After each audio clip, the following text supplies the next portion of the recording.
आप सभी साथियों का स्वागत है आपके अपने YouTube चैनल सफलता की मंजिल में। दोस्तों, इससे पहले वाली क्लास में हमने खातों के प्रकार देख लिए थे कि खाते किस किस प्रकार के होते हैं। इसके अंतर्गत हम दो दृष्टिकोणों से हमने खातों के प्रकार देखे। पहला दृष्टिकोण था दोस्तों ब्रिटिश, जो ब्रिटिश दृष्टिकोण होता है उसके हिसाब से हमने खाते देखे। उसके हिसाब से हमने बाद में अमेरिकन जो अप्रोच है उसके हिसाब से हमने अपने खाते देखे। दोस्तों, खातों को देखने के साथ साथ हमने विद एग्जाम्पल उनके रूल भी किए थे और उसके बाद में दोस्तों हमने जनरल को समझा था कि जनरल क्या होती है और उसका फॉर्मेट भी हमने समझ लिया था। दोस्तों, जनरल के विषय में मैं आपको थोड़ा बताऊं तो जनरल एक फ्रेंच भाषा का शब्द जोर से उसको लिया गया है, जिसका मतलब होता है दैनिक, यानी उसका मतलब दैनिक होता है, यानी उसमें दैनिक आधार पर लेखा होता है। तो दोस्तों, उसको हम दैनिक बही या फिर रोजनामच्चा भी कहते हैं। उसमें सभी प्रकार के खातों का उसमें लेखा किया जाता है। और दोस्तों, हमारे बिजनेस व्यवसाय में जो भी लेन देन होता है उसका सबसे पहले लेखा, यानी सबसे पहले लेखा हम जनरल के अंदर ही करते हैं, क्योंकि दोस्तों ये प्रारंभिक भाग होता है। और ये दोस्तों ये जो होता है ये दोस्तों बुक कीपिंग का पार्ट होता है, यानी पुस्त पालन का ये भाग होता है। इसके अंदर सभी प्रकार के जो भी लेन देन होते हैं, उधार है, नगद है, सभी प्रकार के लेन देनों का लेखा किया जाता है। और दोस्तों, इसके अंदर लेखा सोर्स डॉक्यूमेंट्स और वाउचर के आधार पर किया जाता है, जिनको हमने पहले समझ चुके हैं। वो दोस्तों ये लेजर बनाने का आधार बनता है। और भी बहुत सारी बातें हमने देखी थी कि इसके जो फॉर्मेट होता है उसके अंदर 5 कॉलम होते हैं और उसके अंदर दोस्तों जो उसका फॉर्मेट होता है उसको भी हमने डिटेल से समझ लिया था। आज दोस्तों हम उसकी एंट्री करेंगे कि जो हमारा लेन देन होता है बिजनेस के अंदर, सबसे पहले लेखा जैसे मैंने बताया कि जनरल के अंदर किया जाता है, तो वो लेखा किस हिसाब से किया जाता है, यानी हम वो लेखा किस प्रकार करते हैं उसको हम समझेंगे। तो दोस्तों अब हम स्टार्ट करते हैं अपनी जनरल एंट्री को। तो मैं आपको दोस्तों सभी इंपॉर्टेंट जितने भी हमारी जनरल एंट्रीज बनती है वो सभी के सभी आज मैं इस वीडियो के अंदर आपको करवाने वाला हूं। तो दोस्तों अब हम स्टार्ट करेंगे। और इसके अंदर मैं आपको बताऊं तो सबसे पहले क्या होता है कि मालिक जो ओनर होता है वो अपने बिजनेस को स्टार्ट करता है। तो अपने बिजनेस को स्टार्ट करने की हम एंट्री करेंगे, यानी व्यवसाय को शुरू करता है। जो बिजनेस होता है वो जो ओनर होता है वो शुरू करने की एंट्रीज यानी प्रविष्टियां हम देखेंगे। दोस्तों मैं आपको बता दूं कि जो मालिक होता है वो अपने बिजनेस को कई प्रकार से स्टार्ट कर सकता है। या तो वो उसके अंदर कैश लगा सकता है, या फिर दोस्तों माल वो उस बिजनेस के अंदर लगा सकता है, और उसके अलावा वो संपत्तियां लगा सकता है, लाइव स्टॉक लगा सकता है, और दोस्तों बैंक से लोन लेकर भी हम बिजनेस को स्टार्ट कर सकते हैं। तो इन सभी के दशा में हम देखेंगे। सबसे पहले हम देखते हैं कि मालिक जो होता है वो यदि कैश से बिजनेस स्टार्ट करता है, यानी नगद से बिजनेस स्टार्ट करता है, नगद से। तो दोस्तों हमने देखा कि मालिक और बिजनेस दोनों अलग अलग होते हैं, तो उनको हम अलग अलग समझकर ही उनका लेखा करेंगे कि मालिक एक अलग व्यक्ति है और बिजनेस एक अलग व्यक्ति है। और इस हिसाब से हम देखें तो जो उसने यदि नगद से यानी कैश से वो बिजनेस स्टार्ट करता है तो एक फर्म होती है, एक मालिक होता है। तो मालिक यहाँ पर कैश देने वाला हुआ और बिजनेस के अंदर क्या आ रहा है दोस्तों, कैश आ रहा है। यानी यहाँ पर 2 खाते इफेक्ट हो रहे हैं, एक तो कैश अकाउंट है और दूसरा यहाँ पर मालिक का खाता है। और मालिक के लिए यदि वह इस बिजनेस के अंदर पैसा लगा रहा है यानी इन्वेस्टमेंट कर रहा है, तो मैंने बताया था हम कौन सा शब्द यूज करेंगे, हम कैपिटल शब्द यूज करेंगे, कैपिटल शब्द यूज करेंगे, मालिक के लिए यूज करेंगे। तो दोस्तों कैश और कैपिटल यहाँ पर 2 जो अकाउंट है वो इफेक्ट हो रहे हैं। तो कैश, और हम अपने बिजनेस के पॉइंट ऑफ व्यू से खाते बनाएंगे, जो मालिक है वो अपने पॉइंट ऑफ व्यू से अपने जो लेखे बनाएगा, लेकिन हम दोस्तों बिजनेस के पॉइंट ऑफ व्यू से लेखे बनाएंगे सभी के सभी। तो अब अपने बिजनेस में कैश आ रहा है, क्योंकि जो मालिक है वो बिजनेस के अंदर कैश लगा रहा है, तो बिजनेस के अंदर दोस्तों कैश आ रहा है। तो कैश आ रहा है तो अपना ये रियल अकाउंट होता है, क्योंकि अपनी एसेट्स होती है। रियल अकाउंट क्या कहता है कि डेबिट व्हाट कम्स इन, जो आ रहा है उसको हम डेबिट करेंगे, जो जा रहा है उसको हम क्रेडिट करेंगे। तो दोस्तों कैश आ रहा है तो हम इसको डेबिट कर देंगे, उसको हम उसको डेबिट कर देंगे। मान लीजिए 2 लाख रुपए से लगा रहा है तो हम यहाँ पर 2 लाख रुपए लिख देंगे। और 2 का मतलब क्या होता है दोस्तों, क्रेडिट होता है। तो हम यहाँ पर इसको यहाँ पर कैपिटल अकाउंट लिख देंगे, क्योंकि कैपिटल किसको रिप्रेजेंट कर रहा है, कैपिटल रिप्रेजेंट कर रहा है ओनर को, मालिक को। तो दोस्तों ये कौन सा अकाउंट हुआ, ये अपना पर्सनल अकाउंट हुआ। और पर्सनल अकाउंट का रूल क्या कहता है, debit the receiver and credit the giver, यानी देने वाले को हम क्या करते हैं, क्रेडिट करते हैं। तो यहाँ पर देने वाला कौन है, मालिक है। तो मालिक है तो दोस्तों हम मालिक के लिए किस शब्द का यूज करेंगे, कैपिटल शब्द का यूज करेंगे। तो ये अपनी एंट्री बन जाएगी। ये रियल अकाउंट का फॉर्मूला है और यहाँ पर पर्सनल अकाउंट का फॉर्मूला जो रूल है वो अपना लागू होगा, क्योंकि जो कैश है अपनी एसेट्स होती है तो वो रियल अकाउंट में आती है। और ये दोस्तों मालिक को रिप्रेजेंट करती है, तो मालिक को रिप्रेजेंट करती है, किसी व्यक्ति को रिप्रेजेंट करती है। तो दोस्तों यहाँ पर पर्सनल अकाउंट यानी व्यक्तिगत खाते का रूल अप्लाई होगा। यदि माल से अपना बिजनेस स्टार्ट करे, माल से यानी कोई गुड्स लगा के अपना बिजनेस स्टार्ट करे और वह उसी गुड्स का यदि वह बिजनेस करना चाहता है, व्यापार करना चाहता है, तो हम क्या करेंगे, अपने यदि जो मालिक है, मालिक बिजनेस के अंदर क्या दे रहा है, गुड्स दे रहा है, यानी बिजनेस के अंदर क्या आ रही है, गुड्स आ रही है, यानी वो एक प्रकार से स्टॉक आ रहा है, यानी स्टॉक में माल आएगा। तो हम यहाँ पर क्या लिख देंगे, स्टॉक अकाउंट। स्टॉक भी क्या होता है, एसेट्स होती है। तो ये यहाँ पर भी रियल अकाउंट का फॉर्मूला लागू होगा, यानी रियल जो अकाउंट का फॉर्मूला लागू होगा तो वो क्या कहता है, डेबिट व्हाट कम्स इन, जो आया उसको हम डेबिट कर देंगे। इसके लिए हम परचेज शब्द भी यूज कर सकते हैं और स्टॉक शब्द भी हम इसके लिए यूज कर सकते हैं। अकाउंट को हम डेबिट करेंगे और यहाँ पर देने वाला कौन है, वही मालिक है। तो मालिक के लिए हम कौन सा शब्द यूज करेंगे, कैपिटल। जो देता है उसको हमें उसको क्रेडिट करते हैं, जो लेता है, जो पाने वाला होता है उसको हम डेबिट करते हैं पर्सनल अकाउंट के तहत।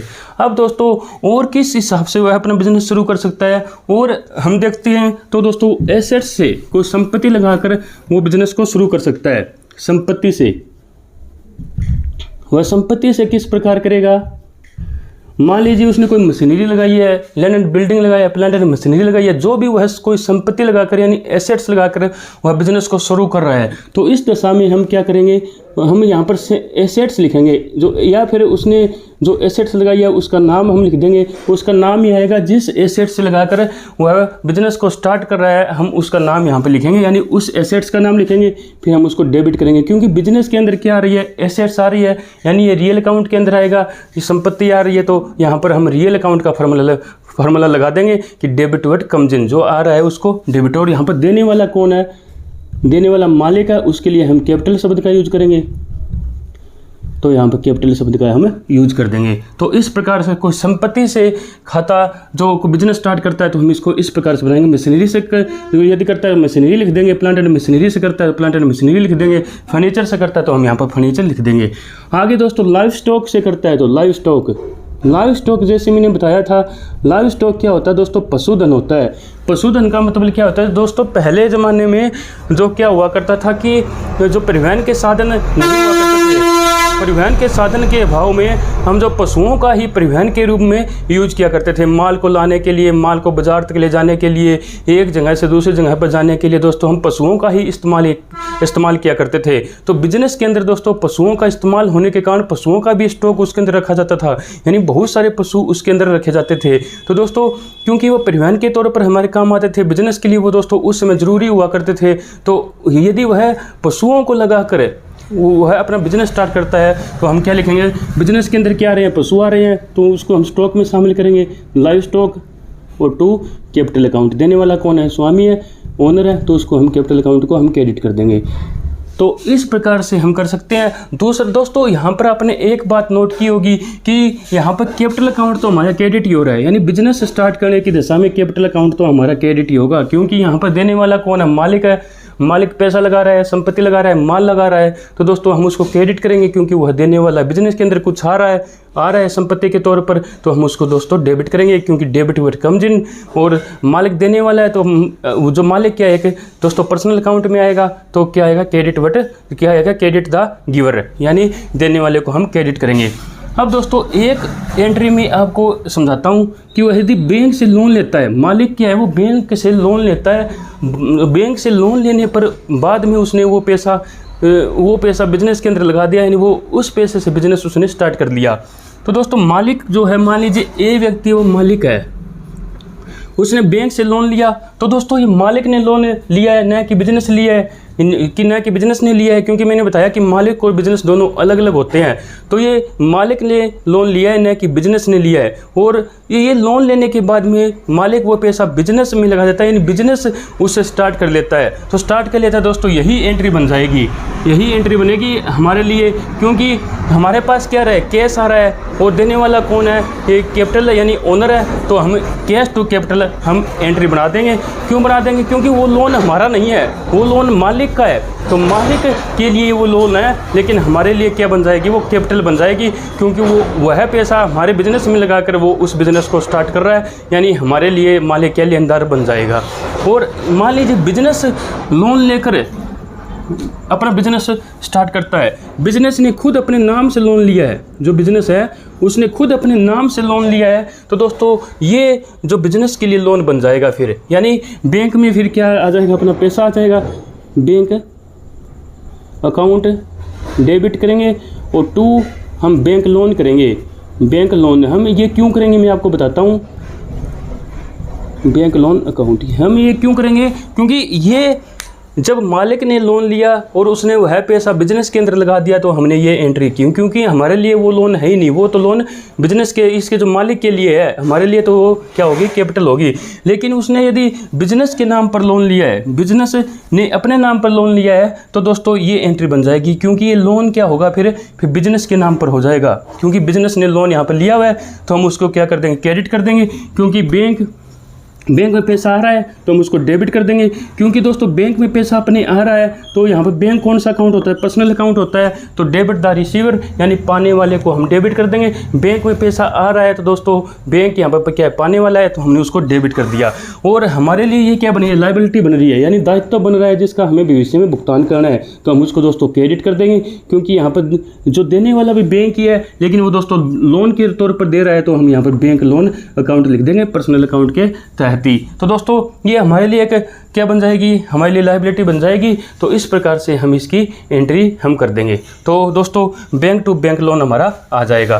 तो यदि मालिक बैंक से लोन लेकर वह पैसा बिजनेस के अंदर लगाता है, तो ये हम बनाएंगे, क्योंकि ये लोन है, ये मालिक का है ना कि बिजनेस का है। यदि बिजनेस के नाम पर लोन लिया जाता है तो हम ये एंट्री बनाएंगे, क्योंकि ये लायबिलिटी है फिर बैंक की, वो बिजनेस के प्रति हो जाएगी, न कि मालिक के प्रति। तो इस प्रकार से हम इसको स्टार्ट करेंगे। दोस्तों एक बात हम ध्यान में रखना है कि मालिक को जरूरी नहीं है कैश एक अकेले से करे, माल अकेले से करे, संपत्ति से करे, वह इनका कम्बिनेशन रूप भी ले सकता है। कम्बिनेशन तरीके से भी इसका बिजनेस स्टार्ट कर सकता है। कुछ पैसा उसने कैश में लगाया, कुछ पैसा उसने माल में लगाया, कुछ पैसा उसने संपत्ति में लगाया। तो दोस्तों हम उनका जॉइंटली उसकी हम कर देंगे एंट्री। जैसे उसने 5,000 रुपये कैश लगाया, तो हम कैश अकाउंट को डेबिट कर देंगे।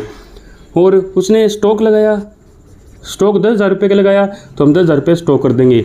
और एसेट्स लगाई उसने 20,000 रुपये की, तो हम उस एसेट्स का नाम लिख देंगे, एसेट्स अकाउंट। और फिर हम टू कैपिटल अकाउंट लिख देंगे, क्योंकि देने वाला कौन है, यहाँ पर मालिक है। 5,000 रुपया यहाँ पर लिखेंगे, डेबिट लिखेंगे, और 10,000 रुपये और 20,000 रुपये जैसे मैंने बताया। तो यहाँ पर हम टोटल अमाउंट लिख देंगे कि कैपिटल के रूप में मालिक की बिजनेस के अंदर इतनी अमाउंट हो चुकी है। तो दोस्तों इस प्रकार से हम बिजनेस को, व्यवसाय को शुरू करने की सारी प्रविष्टि करेंगे। तो वो आपको समझ में आ गई होगी कि जब मालिक अपने बिजनेस को शुरू करता है, स्टार्ट करता है, तो हम उसकी किस प्रकार से एंट्री करते हैं। तो दोस्तों आगे हम जो एंट्री करने वाले हैं वो अपनी गुड्स से संबंधित है, यानी माल से संबंधित हम एंट्री करते हैं, गुड्स से रिलेटेड हम एंट्री करते हैं। ये दोस्तों आपको अच्छे से समझनी है, ये बहुत ज़्यादा इम्पोर्टेंट होने वाली है। सभी की सभी दोस्तों एंट्रीज इंपॉर्टेंट है, ये अकाउंटिंग का बेस है। यदि आपको ये समझ में आ गया तो पूरी अकाउंटिंग ही आपको समझ में आ जाएगी। तो इसको आपको बहुत ध्यान से समझना है। तो व्यवसाय को शुरू करने की प्रविष्टियाँ अब हम करेंगे माल से संबंधित प्रविष्टियाँ, माल से संबंधित प्रविष्टियाँ।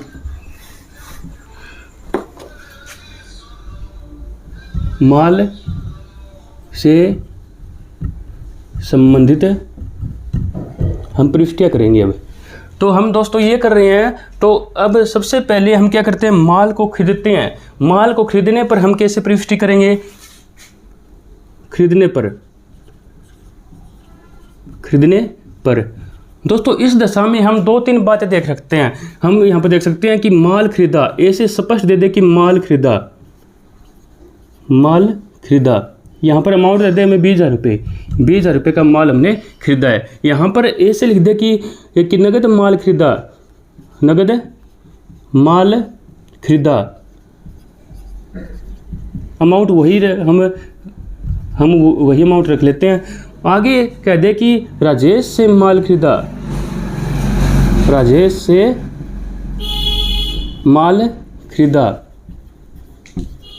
वही 20,000 रुपये। राजेश से नगद माल खरीदा, राजेश से नगद माल खरीदा, तो वही हम रख लेते हैं अमाउंट। आगे मैं बताऊं कि और कौन से किस हिसाब से हमारे एग्जाम के अंदर आ सकती है कि ऐसे भी आ सकता है कि उधार माल खरीदा, उधार माल खरीदा।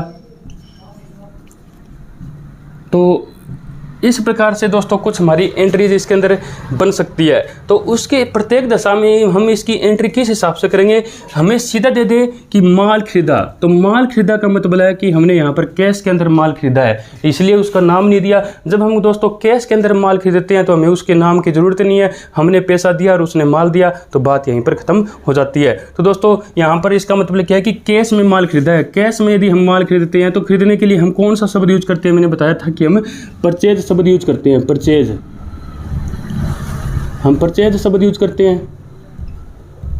एक तो परचेज अकाउंट होगा, दूसरा हमने नगद खरीदा है तो हमसे क्या जाएगा, हमसे कैश जाएगा, तो एक दूसरा कैश अकाउंट यहाँ पर इफेक्ट हो जाएगा, दूसरा कैश अकाउंट इफेक्ट हो जाएगा। दोस्तों यहाँ पर परचेज अकाउंट भी मैंने बताया रियल है और कैश अकाउंट भी मैंने बताया रियल अकाउंट के अंदर आएगा, क्योंकि दोनों एसेट्स होती है। परचेज को हम स्टॉक में आएगी, क्योंकि परचेज किया हुआ माल कहाँ पर आएगा, स्टॉक में आएगा, तो वो भी हमारी एसेट्स है और ये भी एसेट्स है। तो यहाँ पर रियल अकाउंट का फॉर्मूला लागू होगा कि debit what comes in and दोस्तों क्रेडिट वट गोज आउट, यानी जो आता है उसको डेबिट करेंगे, जाता है उसको क्रेडिट करेंगे। यहाँ पर हमारे पास माल आ रहा है, परचेज हमने किया है तो उसको डेबिट कर देंगे, जा क्या रहा है, कैश जा रहा है तो केस को हम यहाँ पे क्रेडिट कर देंगे, केस को हम यहाँ पे क्रेडिट कर देंगे। तो इस प्रकार से एंट्री हमारी बन जाएगी। नगद माल खरीदा, यहाँ पर स्पष्ट दे दिया कि नगद, यहाँ पर नगद नहीं दिया था तो भी हम दोस्तों ये हमारा नगद ही होगा, यहाँ पर नगद माल दे दिया तो भी हमारा नगद ही है, तो हम इसको ऐसी सेम एंट्री हम कर देंगे। राजेश से माल खरीदा, दोस्तों ये हमारी उधार की एंट्री होगी, क्योंकि इसमें नगद कहीं पर भी मेंशन नहीं है और उसका हमने नाम दिया हुआ है, नाम दिया हुआ है तो उसका मतलब है कि हमने उधार खरीदा है, क्योंकि नाम की जरूरत हमें उसमें होती है जब हम कोई उधार माल खरीदते हैं।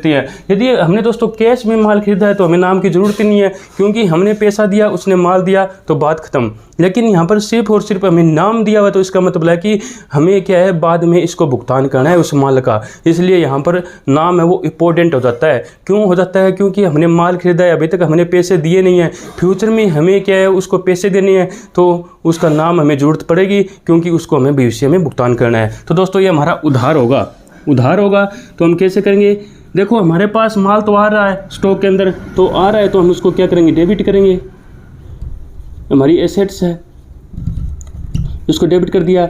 यहाँ पर दोस्तों हमारे पास कैश नहीं जा रहा है, क्योंकि हमने उधार माल खरीदा है तो कैश यहाँ पर नहीं जाएगा, तो कैश नहीं जाएगा तो यहाँ पर दोस्तों देने वाला कौन है, माल को राजेश है, और देने वाले को हम क्या कहते हैं, क्रेडिट करते हैं, क्योंकि वो दोस्तों पर्सनल अकाउंट के अंदर आएगा, क्योंकि यहाँ पर राजेश एक व्यक्ति है, एक नाम है, तो यहाँ पर दोस्तों पर्सनल अकाउंट क्या कहता है कि debit the receiver and credit the giver, तो देने वाला कौन, राजेश, तो हम उसको क्रेडिट करेंगे टू राजेश। इस प्रकार राजेश हमारा क्रेडिट यहाँ पर लेनदार बन गया, तो हम भविष्य में इसको भुगतान करेंगे, तो इसको हम यहाँ पर क्रेडिट कर देंगे। आगे क्या है कि राजेश से हमने नगद माल खरीदा है हमने जब इससे नगद माल खरीदा है तो हमें राजेश के नाम की ज़रूरत ही नहीं है, क्योंकि हमने उसका भुगतान कर दिया, तो राजेश की हमें फ्यूचर में ज़रूरत ही नहीं पड़ेगी कि उसका नाम याद रखें, क्योंकि हमने उसको कैश दे दिया है, हमने कैश दे दिया है, उसने माल दे दिया है, तो बस इसके अलावा तो हम कुछ करेंगे नहीं यहाँ पर। क्यों नहीं करेंगे, क्योंकि राजेश हो, महेश हो, रोहन हो, सोहन हो, हमें क्या फ़र्क पड़ता है, हमने कैश दिया उसने माल दिया, बात खत्म। लेकिन अब यहाँ पर क्या है कि राजेश से नगद माल, यहाँ पर राजेश नाम का कोई भी मतलब नहीं है, अब हम सिर्फ नगद माल खरीदा है तो हम नगद माल खरीदने की एंट्री कर देंगे, सेम हमारी यही एंट्री हो जाएगी, कैश जा रहा है और परचेज हमारे पास यानी स्टॉक हमारे पास आ रहा है।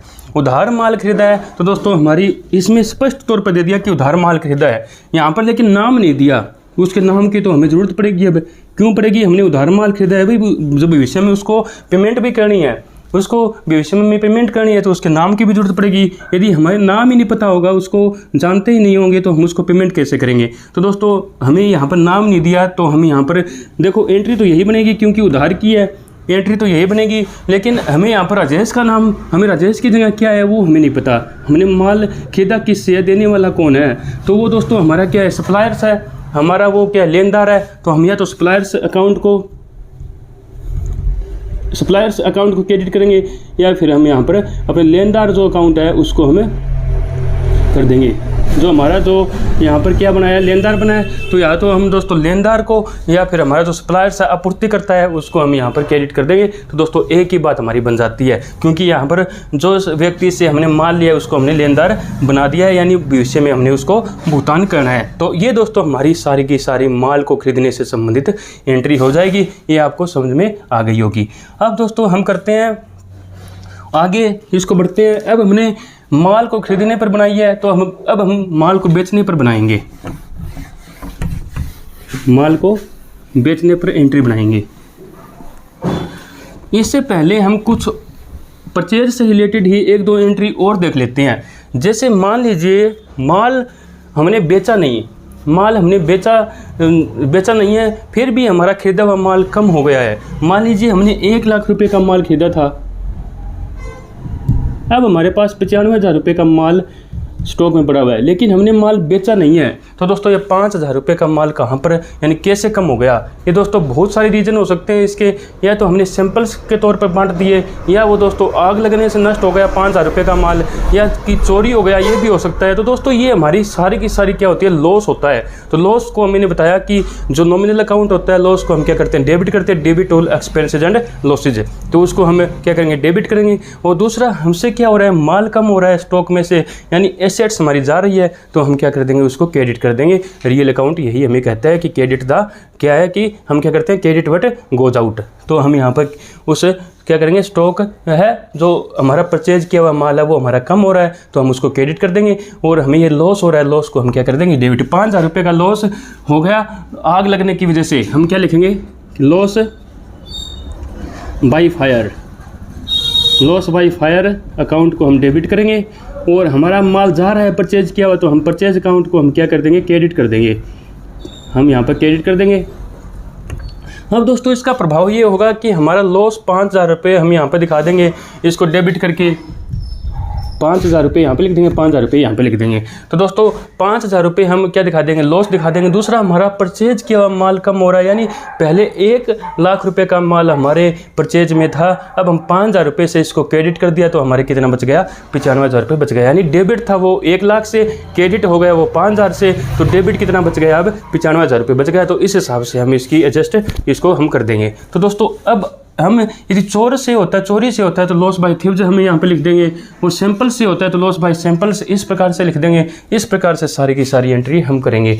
और एक दशा ऐसी भी होती है कि जो मालिक होता है, ओनर होता है, वही बिजनेस से माल अपने यूज के लिए, अपने पर्सनल यूज के लिए निकाल लेता है। अपने पर्सनल यूज के लिए वो है, यदि माल बिजनेस से निकालता है तो हमको पता है कि दोनों अलग अलग चीज़ें हैं, दोनों अलग अलग व्यक्ति हैं, वो बिजनेस अलग है और मालिक अलग है। यदि वह बिजनेस से अपना पर्सनल यूज के लिए, अपने व्यक्तिगत यूज के लिए वह बिजनेस से माल निकालता है, तो हम क्या करेंगे, हमसे तो देखो स्टॉक जा रहा है, तो स्पष्ट है कि हम परचेज अकाउंट को हम क्रेडिट करेंगे। यहाँ पर हम कौन सा शब्द यूज करेंगे, मैंने बताया था कि जब मालिक अपने पर्सनल यूज के लिए बिजनेस से कुछ भी निकालता है, चाहे वो पैसा हो, चाहे वो माल हो, चाहे वो संपत्ति हो, कुछ भी हो, तो हम उसके लिए कौन सा शब्द यूज करते हैं, हम उसके लिए ड्राविंग शब्द यूज करते हैं। तो यहाँ पर क्या लिख देंगे, हम ड्राविंग अकाउंट को डेबिट करेंगे। हमसे क्या जा रहा है, परचेज जा रहा है स्टॉक में से, यानी माल जा रहा है, परचेज किया हुआ, तो हम परचेज अकाउंट को हम क्रेडिट कर देंगे। जितने का निकालता है उतना हम अमाउंट यहाँ पर डाल देंगे। तो इस प्रकार से हम एंट्री कर देंगे। क्योंकि यहाँ पर पाने वाला कौन है, मालिक है, तो पाने वाला है तो हम उसको डेबिट करेंगे। क्योंकि मालिक है तो वह कोई व्यक्ति है, तो उसको हम डेबिट कर देंगे, डेबिट द रिसीवर, क्योंकि पर्सनल अकाउंट में आता है। तो मालिक के लिए वह यदि कुछ रुपया लगाता है तो हम उसके लिए कैपिटल शब्द यूज करेंगे, कुछ निकालता है तो उसके लिए हम दोस्तों कौन सा शब्द यूज करेंगे, उसके लिए हम दोस्तों ड्राविंग शब्द यूज करते हैं। तो हम उसको डेबिट कर देंगे, पाने वाला है हमसे स्टॉक जा रहा है तो हम उसको क्रेडिट कर देंगे रियल अकाउंट के अंदर। तो इस प्रकार से हम इसकी एंट्री बना देंगे। अब दोस्तों हम एंट्री बनाते हैं कुछ हमने खरीदने की हमने देख ली, हमने हमारे लॉस माल से संबंधित लॉस की देख ली। अब हम दोस्तों विक्रय के संबंध में एंट्री देखते हैं। जब हम माल बेचते हैं उस समय हम कैसी एंट्री बनाते हैं। जब हमें माल बेचते हैं यानी विक्रय पर हम किस प्रकार की एंट्रीज बनाएंगे। देखो दोस्तों, विक्रय करेंगे तो हमारा कैश में भी हो सकता है, उधार में भी हो सकता है। तो वही सारी बातें आएगी कि क्या आएगी, माल बेचा, सीधा आ सकता है माल बेचा, या फिर नगद, जैसे हमने परचेज के समय किया था, नगद माल बेचा, राजेश को माल बेचा, राजेश को माल बेचा, या फिर ऐसे आ सकता है राजेश को नगद माल बेचा, नगद माल बेचा, या फिर ऐसे आ सकता है कि सीधा इसके अंदर उधार माल बेचा, उधार माल बेचा।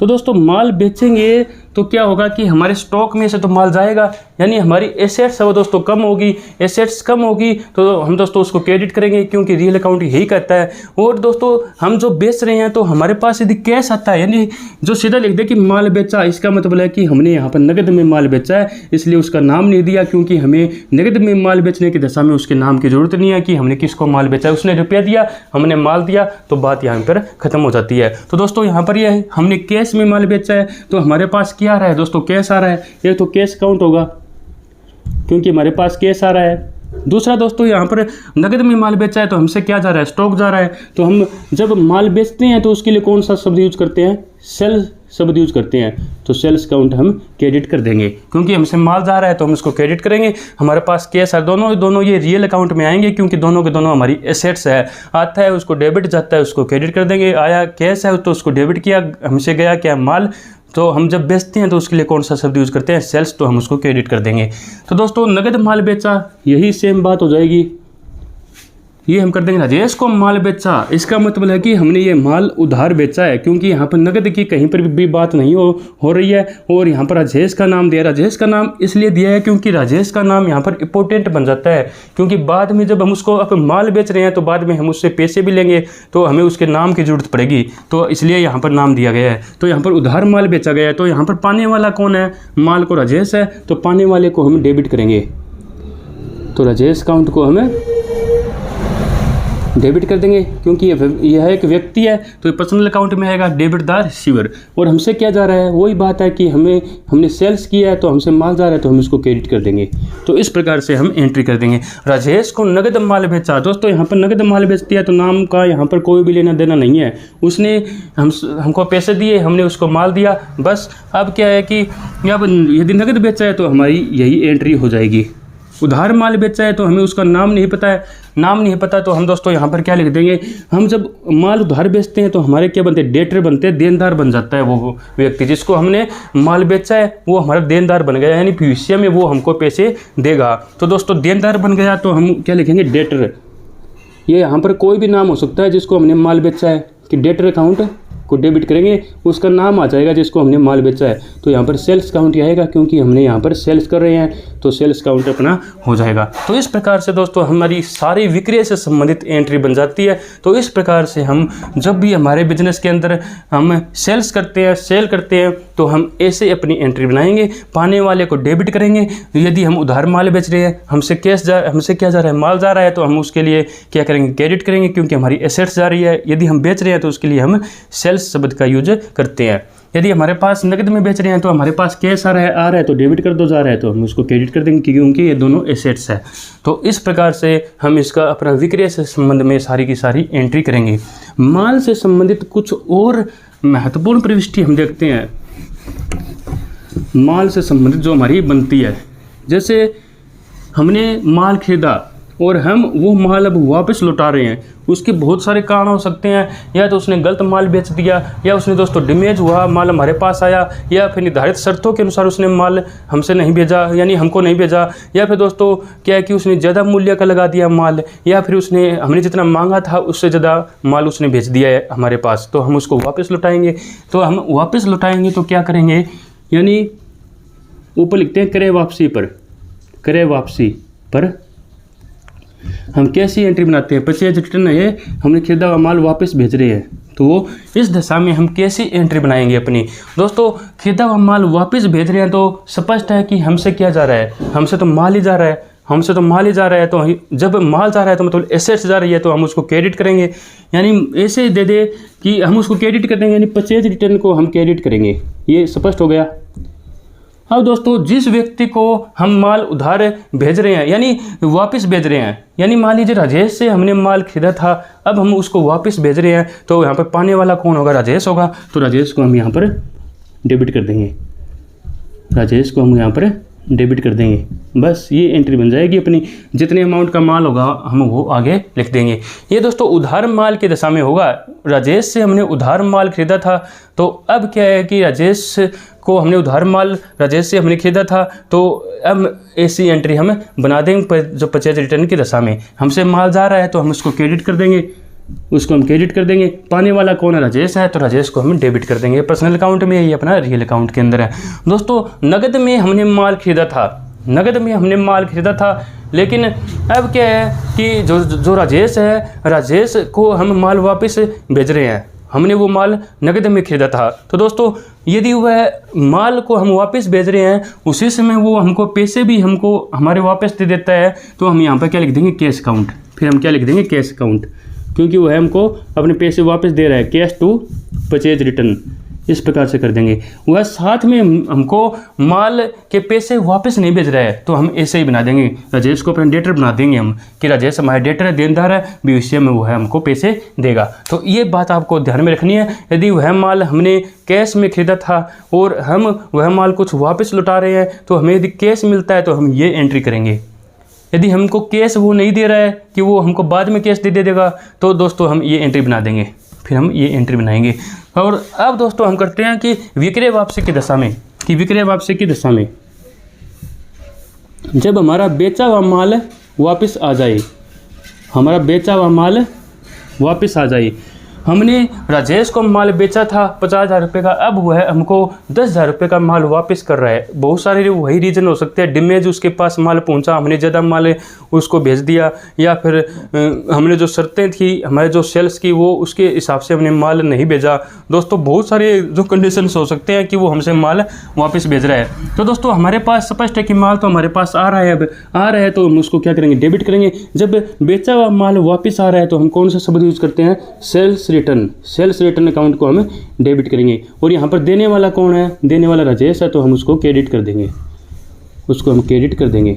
यहाँ पर यही बात आ जाती है कि उसने हमसे मान लीजिए कोई नगद माल खरीदा था, उसने हमसे नगद माल खरीदा था, अब वह हमको माल वापस कर रहा है, तो हम उसको क्या देंगे, कैश देंगे उसका वापस। तो यहाँ पर हम क्या लिख देंगे, फिर हम यहाँ पर कैश अकाउंट लिख देंगे। फिर हम यहाँ पर कैश अकाउंट लिख देंगे।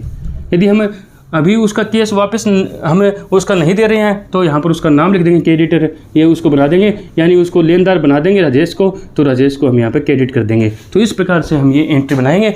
अब दोस्तों मैं आपको एक सरल शब्दों में बताऊं कि जब हम खरीदा हुआ माल वापस भेज रहे हैं, तो हमसे माल जा रहा है, तो हम क्या करेंगे, यहाँ पर क्रेडिट करेंगे, क्योंकि स्टॉक हमसे जा रहा है, एसेट्स जा रही है।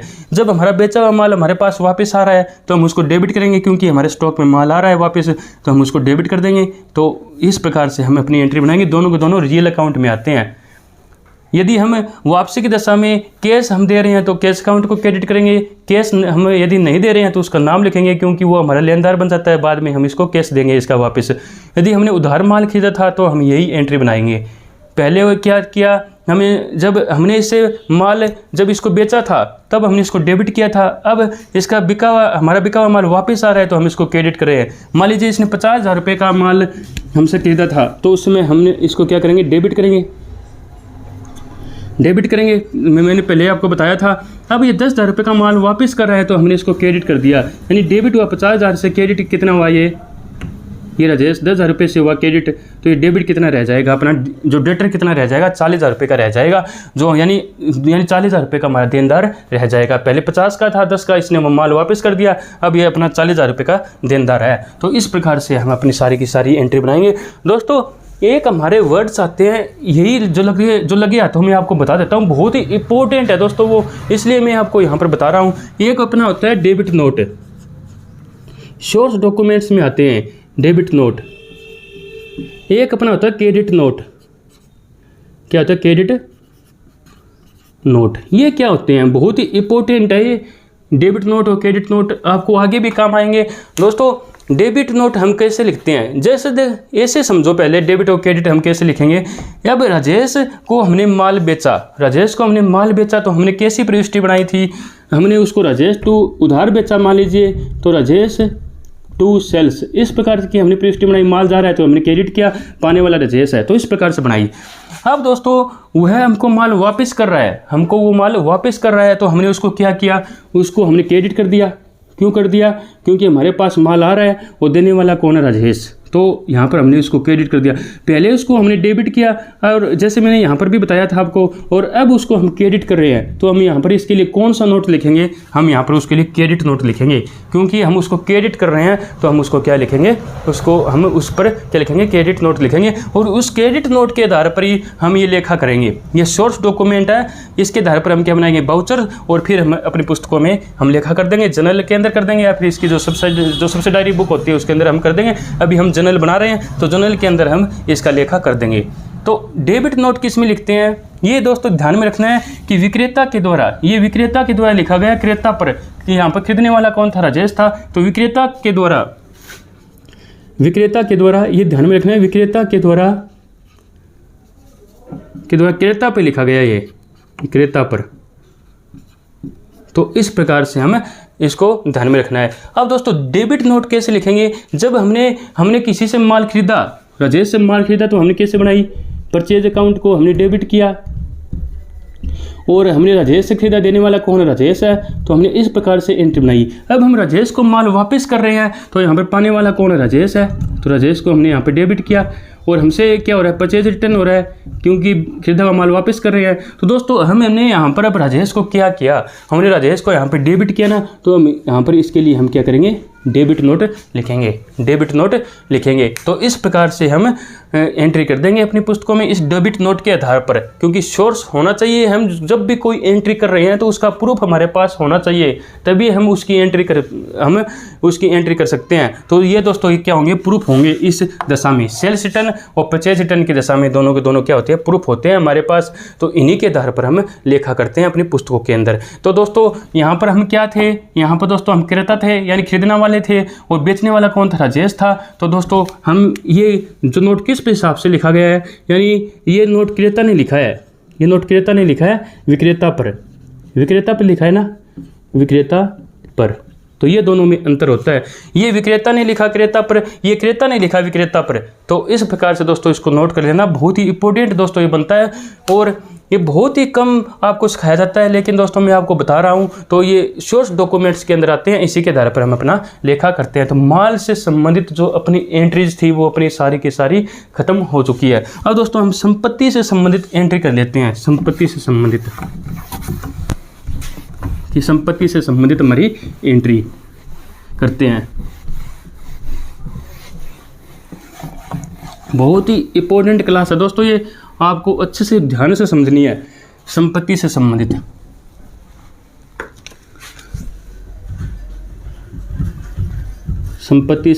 हम एंट्री करेंगे इसकी। तो संपत्ति से संबंधित दोस्तों, संपत्ति हमारी किस में आती है? रियल अकाउंट में आती है। तो आती है तो हम इसको डेबिट कर देंगे, जाती है तो हम इसको क्रेडिट कर देंगे। Debit what comes in and दोस्तों क्रेडिट वट गोज आउट, ये हम फॉर्मूला अपनाएंगे रियल अकाउंट का। तो ये हम क्या करेंगे? पहले ऐसे लिख दे, संपत्ति खरीदी, वही माल से संबंधित जो एंट्री की थी उसी हिसाब से संपत्ति खरीदी। फिर हम लिख दे कि नगद संपत्ति खरीदी।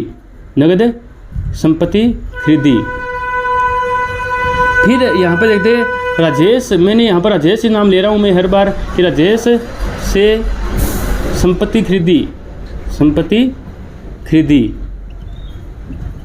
राजेश से नगद संपत्ति खरीदी, या फिर ऐसे लिख दे कि राजेश से, या फिर सीधा लिख दे उधार संपत्ति खरीदी। उधार संपत्ति खरीदी, ऐसा हमारे आ जाए। तो हम प्रत्येक दशा में कैसे अपना लेखा बनाएंगे, हम कैसे एंट्री करेंगे जर्नल के अंदर। दोस्तों मैं बताता हूँ कि संपत्ति खरीदी, यहाँ पर नाम नहीं दिया है तो पहले की तरह ही हम क्या है, ये हमारा कैश में ट्रांजैक्शन है, कैश में लेन देन है, इसलिए उसका नाम नहीं दिया।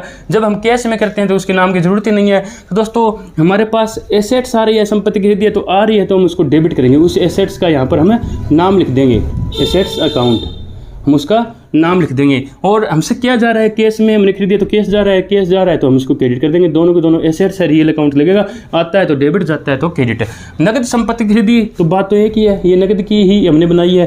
राजेश से संपत्ति खरीदी, इसका मतलब है कि ये हमने उधार खरीदी है, इसलिए उसके नाम की जरूरत पड़ी है। तो दोस्तों हम उधार खरीदी है तो हमारे पास क्या आ रही है, एसेट्स आ रही है, तो हम एसेट्स जो आ रही है तो उसको डेबिट कर देंगे। देने वाला कौन है, यहाँ पर राजेश है, तो राजेश को हम यहाँ पर क्रेडिट कर देंगे।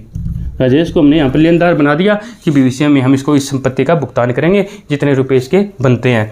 अब दोस्तों नगद संपत्ति खरीदी राजेश से, तो हमें राजेश के नाम की ज़रूरत ही नहीं है, हमने पैसा दिया और हमने संपत्ति खरीद ली, चाहे वो कोई भी हो, तो हम ये बना देंगे एंट्री उसकी। उधार संपत्ति खरीदी है तो हम यही बनाएंगे। तो अब हमें इसका नाम नहीं पता है तो हम राजेश की जगह क्या लिख देंगे, वही बात है, वेंडर्स लिख देंगे, यानी विक्रेता लिख देंगे। या फिर हम क्या लिख देंगे, अपना सप्लायर्स लिख सकते हैं, या सप्लायर्स नहीं लिखेंगे, हम यहाँ पर वेंडर लिखेंगे। वेंडर, सप्लायर्स तो माल का होता है, ये वेंडर्स है तो यानी विक्रेता है, इस संपत्ति को बेचने वाला है, तो हम उसको क्या लिख देंगे उसको। या फिर लेनदार खाते को हम यहाँ पे क्रेडिट कर सकते हैं। ये दोनों में से हम कोई भी हम यहाँ पे क्रेडिट कर देंगे और अपना क्या कर देंगे, इसकी एंट्री हम कर देंगे। तो हम संपत्ति से संबंधित अपनी एंट्री ऐसे हो जाती है। यदि हम संपत्ति बेचते हैं तो कैसे एंट्री बनेगी, वही ऐसी कंडीशंस में हम देखते हैं सारी की सारी। हम खरीदी की जगह क्या लगा देंगे, बेची, खरीदी की जगह क्या लगा देंगे, बेची। नगद संपत्ति बेची है तो यहाँ पर बेची लिख देंगे, संपत्ति बेची, नगद संपत्ति बेची। राजेश से संपत्ति, राजेश को यहाँ पर को लगाएंगे, फिर राजेश को संपत्ति बेची, राजेश को नगद संपत्ति बेची, उधार संपत्ति बेची। तो इस प्रकार से हम देखें संपत्ति। दोस्तों यदि हम बेचते हैं तो इसका मतलब जैसे मैंने बताया कि नगद संपत्ति बेचना है। यदि हम नगद संपत्ति बेचते हैं तो हमारे पास क्या आएगा, कैश ही आएगा। तो ये जो आता है उसको हम डेबिट करेंगे, कैश आया है तो हम उसको डेबिट कर देंगे। हमसे संपत्ति गई है तो हम उस संपत्ति का नाम यहाँ पर लिख देंगे, हम उस संपत्ति का नाम यहाँ पर लिख देंगे। तो ये कैश आया है, दोनों रियल अकाउंट है, आता है तो डेबिट, जाता है तो क्रेडिट, यही हमने यहाँ पर कर दिया। नगद संपत्ति बेची है तो बात यही है, यहाँ पे लिख देंगे। राजेश को संपत्ति बेची है तो उसका नाम दिया है, इसका नाम दिया है तो यहाँ पर नगद का कोई भी उल्लेख नहीं है। तो उसका नाम क्यों दिया है कि भविष्य में हम इससे इस संपत्ति के पैसे लेंगे, इसलिए यहाँ पर उसका नाम दिया गया है। तो दोस्तों हमने संपत्ति बेची है तो स्पष्ट है कि हमारी संपत्ति तो जा रही है, तो हम इसको क्रेडिट करेंगे। पाने वाला कौन है, यहाँ पर राजेश है, तो राजेश को हम डेटर बना देंगे, यानी उसको हमें डेबिट कर देंगे टू एसेट्स अकाउंट। तो इस प्रकार से हम एंट्री बना देंगे। नगद में बेची है तो हमें नाम की ज़रूरत नहीं है, तो हम ऐसी। उधार संपत्ति बेची है तो हम ऐसे बनाएंगे, लेकिन यहाँ पर हमें नाम नहीं दिया गया है, तो हम राजेश की जगह हम क्या लिख देंगे, खरीदने वाला कौन होता है, अपना जो क्रेता होता है उसका हम नाम लिखेंगे। खरीदने वाले को हम क्या कहते हैं, परचेजर कहते हैं। तो परचेजर शब्द यूज हम यहाँ पर कर सकते हैं, परचेजर, खरीदने वाला। तो दोस्तों जो, या फिर हम डेटर लिख सकते हैं, यहाँ पर डेटर नहीं लिख सकते, डेटर तो हमारा माल से बनता है, तो परचेजर शब्द ही हम हमारे लिए यहाँ पर सुटेबल है, तो वो हम यहाँ पर लिख देंगे। संपत्ति को खरीदने वाले को हमें डेबिट कर देंगे, कोई भी हो, चाहे वो राजेश हो, मोहन हो, सोहन हो, हमें इसका कोई भी प्रभाव जो इसका नहीं पड़ता है। दोस्तों इस प्रकार से हम माल को, संपत्ति को बेचने से संबंधित एंट्री कर देंगे। तो माल को खरीदने और बेचने से संबंधित और संपत्ति को खरीदने व बेचने से संबंधित सारी की सारी एंट्री हम दोस्तों कर चुके हैं। तो अब हमारी क्या आती है, संपत्ति के बाद में आय व व्यय से संबंधित एंट्री करते हैं। आय व व्यय से संबंधित यानी एक्सपेंसेस और इनकम से संबंधित एंट्री अब हम करते हैं।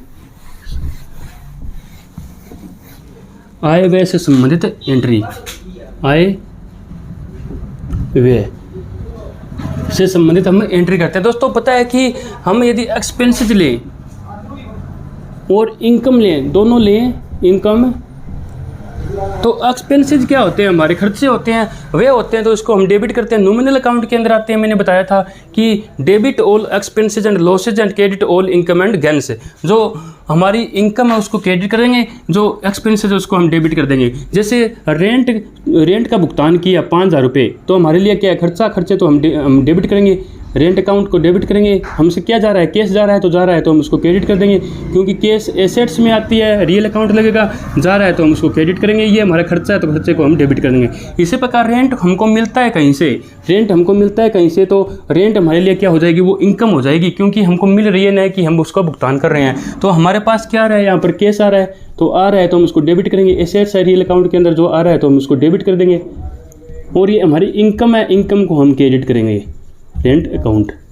तो इस प्रकार से, इसी प्रकार कमीशन की बन जाएगी। कमीशन हम यदि दे रहे हैं तो हमारे लिए क्या होगा, हमारे लिए यहाँ पर खर्चा होगा, तो हम यहाँ पर कमीशन अकाउंट लिखेंगे और कैश अकाउंट लिखेंगे। कमीशन हमको मिल रहा है तो हम यहाँ पर कमीशन अकाउंट हम क्रेडिट करेंगे और हमारे पास क्या आएगा, कैश आएगा। सिंपल सी एंट्री है। यदि हम पेमेंट करते हैं तो हमारे लिए खर्चा है तो हम खर्चे को डेबिट करेंगे, हमसे कैश जा रहा है तो हम उसको क्रेडिट कर देंगे। इनकम है, यानी हमारे पास क्या है, कैश आ रहा है इनकम की दशा में, और किस रूप में रहा है, रेंट हो सकता है, कमीशन हो सकता है, इंटरेस्ट हो सकता है, डिविडेंड हो सकता है, किसी भी प्रकार से हमारे पास इनकम या खर्चे इस प्रकार से हो सकते हैं। तो दोस्तों इस प्रकार से हम एंट्री करेंगे। यहाँ पर हमारे स्पष्ट तौर पर ऐसे दे दे कि राजेश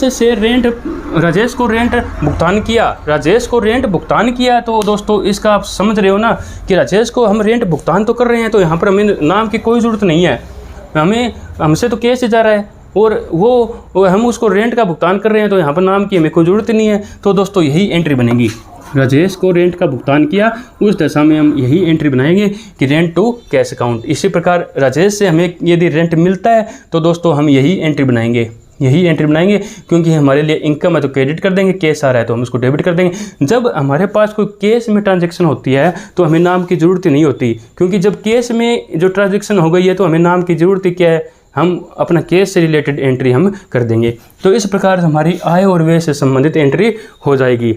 अब देखते हैं दोस्तों छूट से संबंधित एंट्री। छूट यानी डिस्काउंट से संबंधित हम एंट्री करते हैं। छूट से संबंधित एंट्री, तो छूट से संबंधित एंट्री हम किस प्रकार से करेंगे।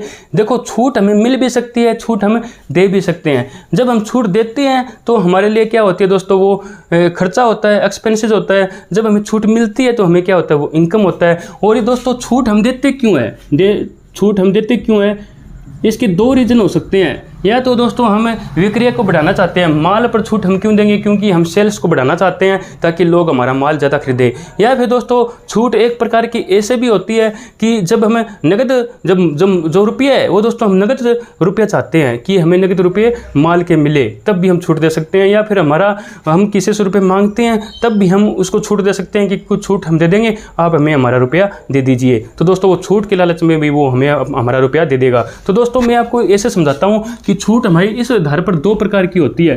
यानी पहले मैं लिख देता हूँ क्यों देते हैं। एक तो विक्रय को बढ़ाने के लिए, व फिर नगद प्राप्ति के लिए हमें छूट देते हैं। ये दो कारण हो सकते हैं। इसी आधार पर हम छूट को दो भागों में बांटते हैं। एक तो हम बांटते हैं व्यापारिक छूट यानी जिसको हम ट्रेड डिस्काउंट बोल सकते हैं, ट्रेड डिस्काउंट। दूसरी हमारी क्या हो सकती है, कैश डिस्काउंट हो सकती है, नगद छूट हो सकती है। उसको हम क्या बोलते हैं, नगद छूट यानी कैश डिस्काउंट बोल सकते हैं, कैश डिस्काउंट। तो दोस्तों व्यापारिक छूट होती है, जैसे आपने देखा होगा व्यापारिक छूट में आपको बताऊं कि किसी पुस्तक के ऊपर यदि 300 रुपये MRP है तो क्या वो हमें 300 रुपये में मिलती है, नहीं मिलती ना। उसमें कुछ को छूट मिल जाती है 10, 15, 20%। तो दोस्तों अपनी व्यापारिक छूट होती है। मान लीजिए इसमें हमने 10% छूट मिली तो 30 रुपये की छूट मिल जाएगी, 270 रुपये में हम उसको खरीद लेते हैं। तो वो हमारी व्यापारिक छूट होती है। ये हम क्यों देते हैं, हमारे विक्रय को बढ़ाने के लिए, सेल्स को बढ़ाने के लिए, ताकि हम जितनी छूट देंगे उतना ही हमारा सेल्स ज़्यादा होगा, उतना ही लोग उस चीज़ को ज़्यादा खरीदेंगे।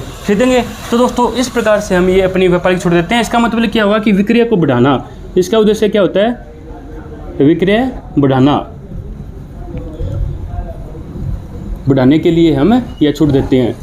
अब दोस्तों हम कहते हैं कि हमारे जो नगद में माल बिके या हम जिस व्यक्ति से रुपये मांग रहे हैं वो रुपया हमें अभी दे दें या फिर हमें निकट भविष्य में अभी के अभी जब हम चाहते हैं 1 या 2-3 दिन में हमको दे दें, तो भी हम दोस्तों नगद छूट देते हैं। मान लीजिए हम कहते हैं कि यदि आप हमें अभी की अभी पैसा देते हो तो हम आपको 10% छूट देंगे, यानी ये 270 रुपये बने। 270 रुपये बने।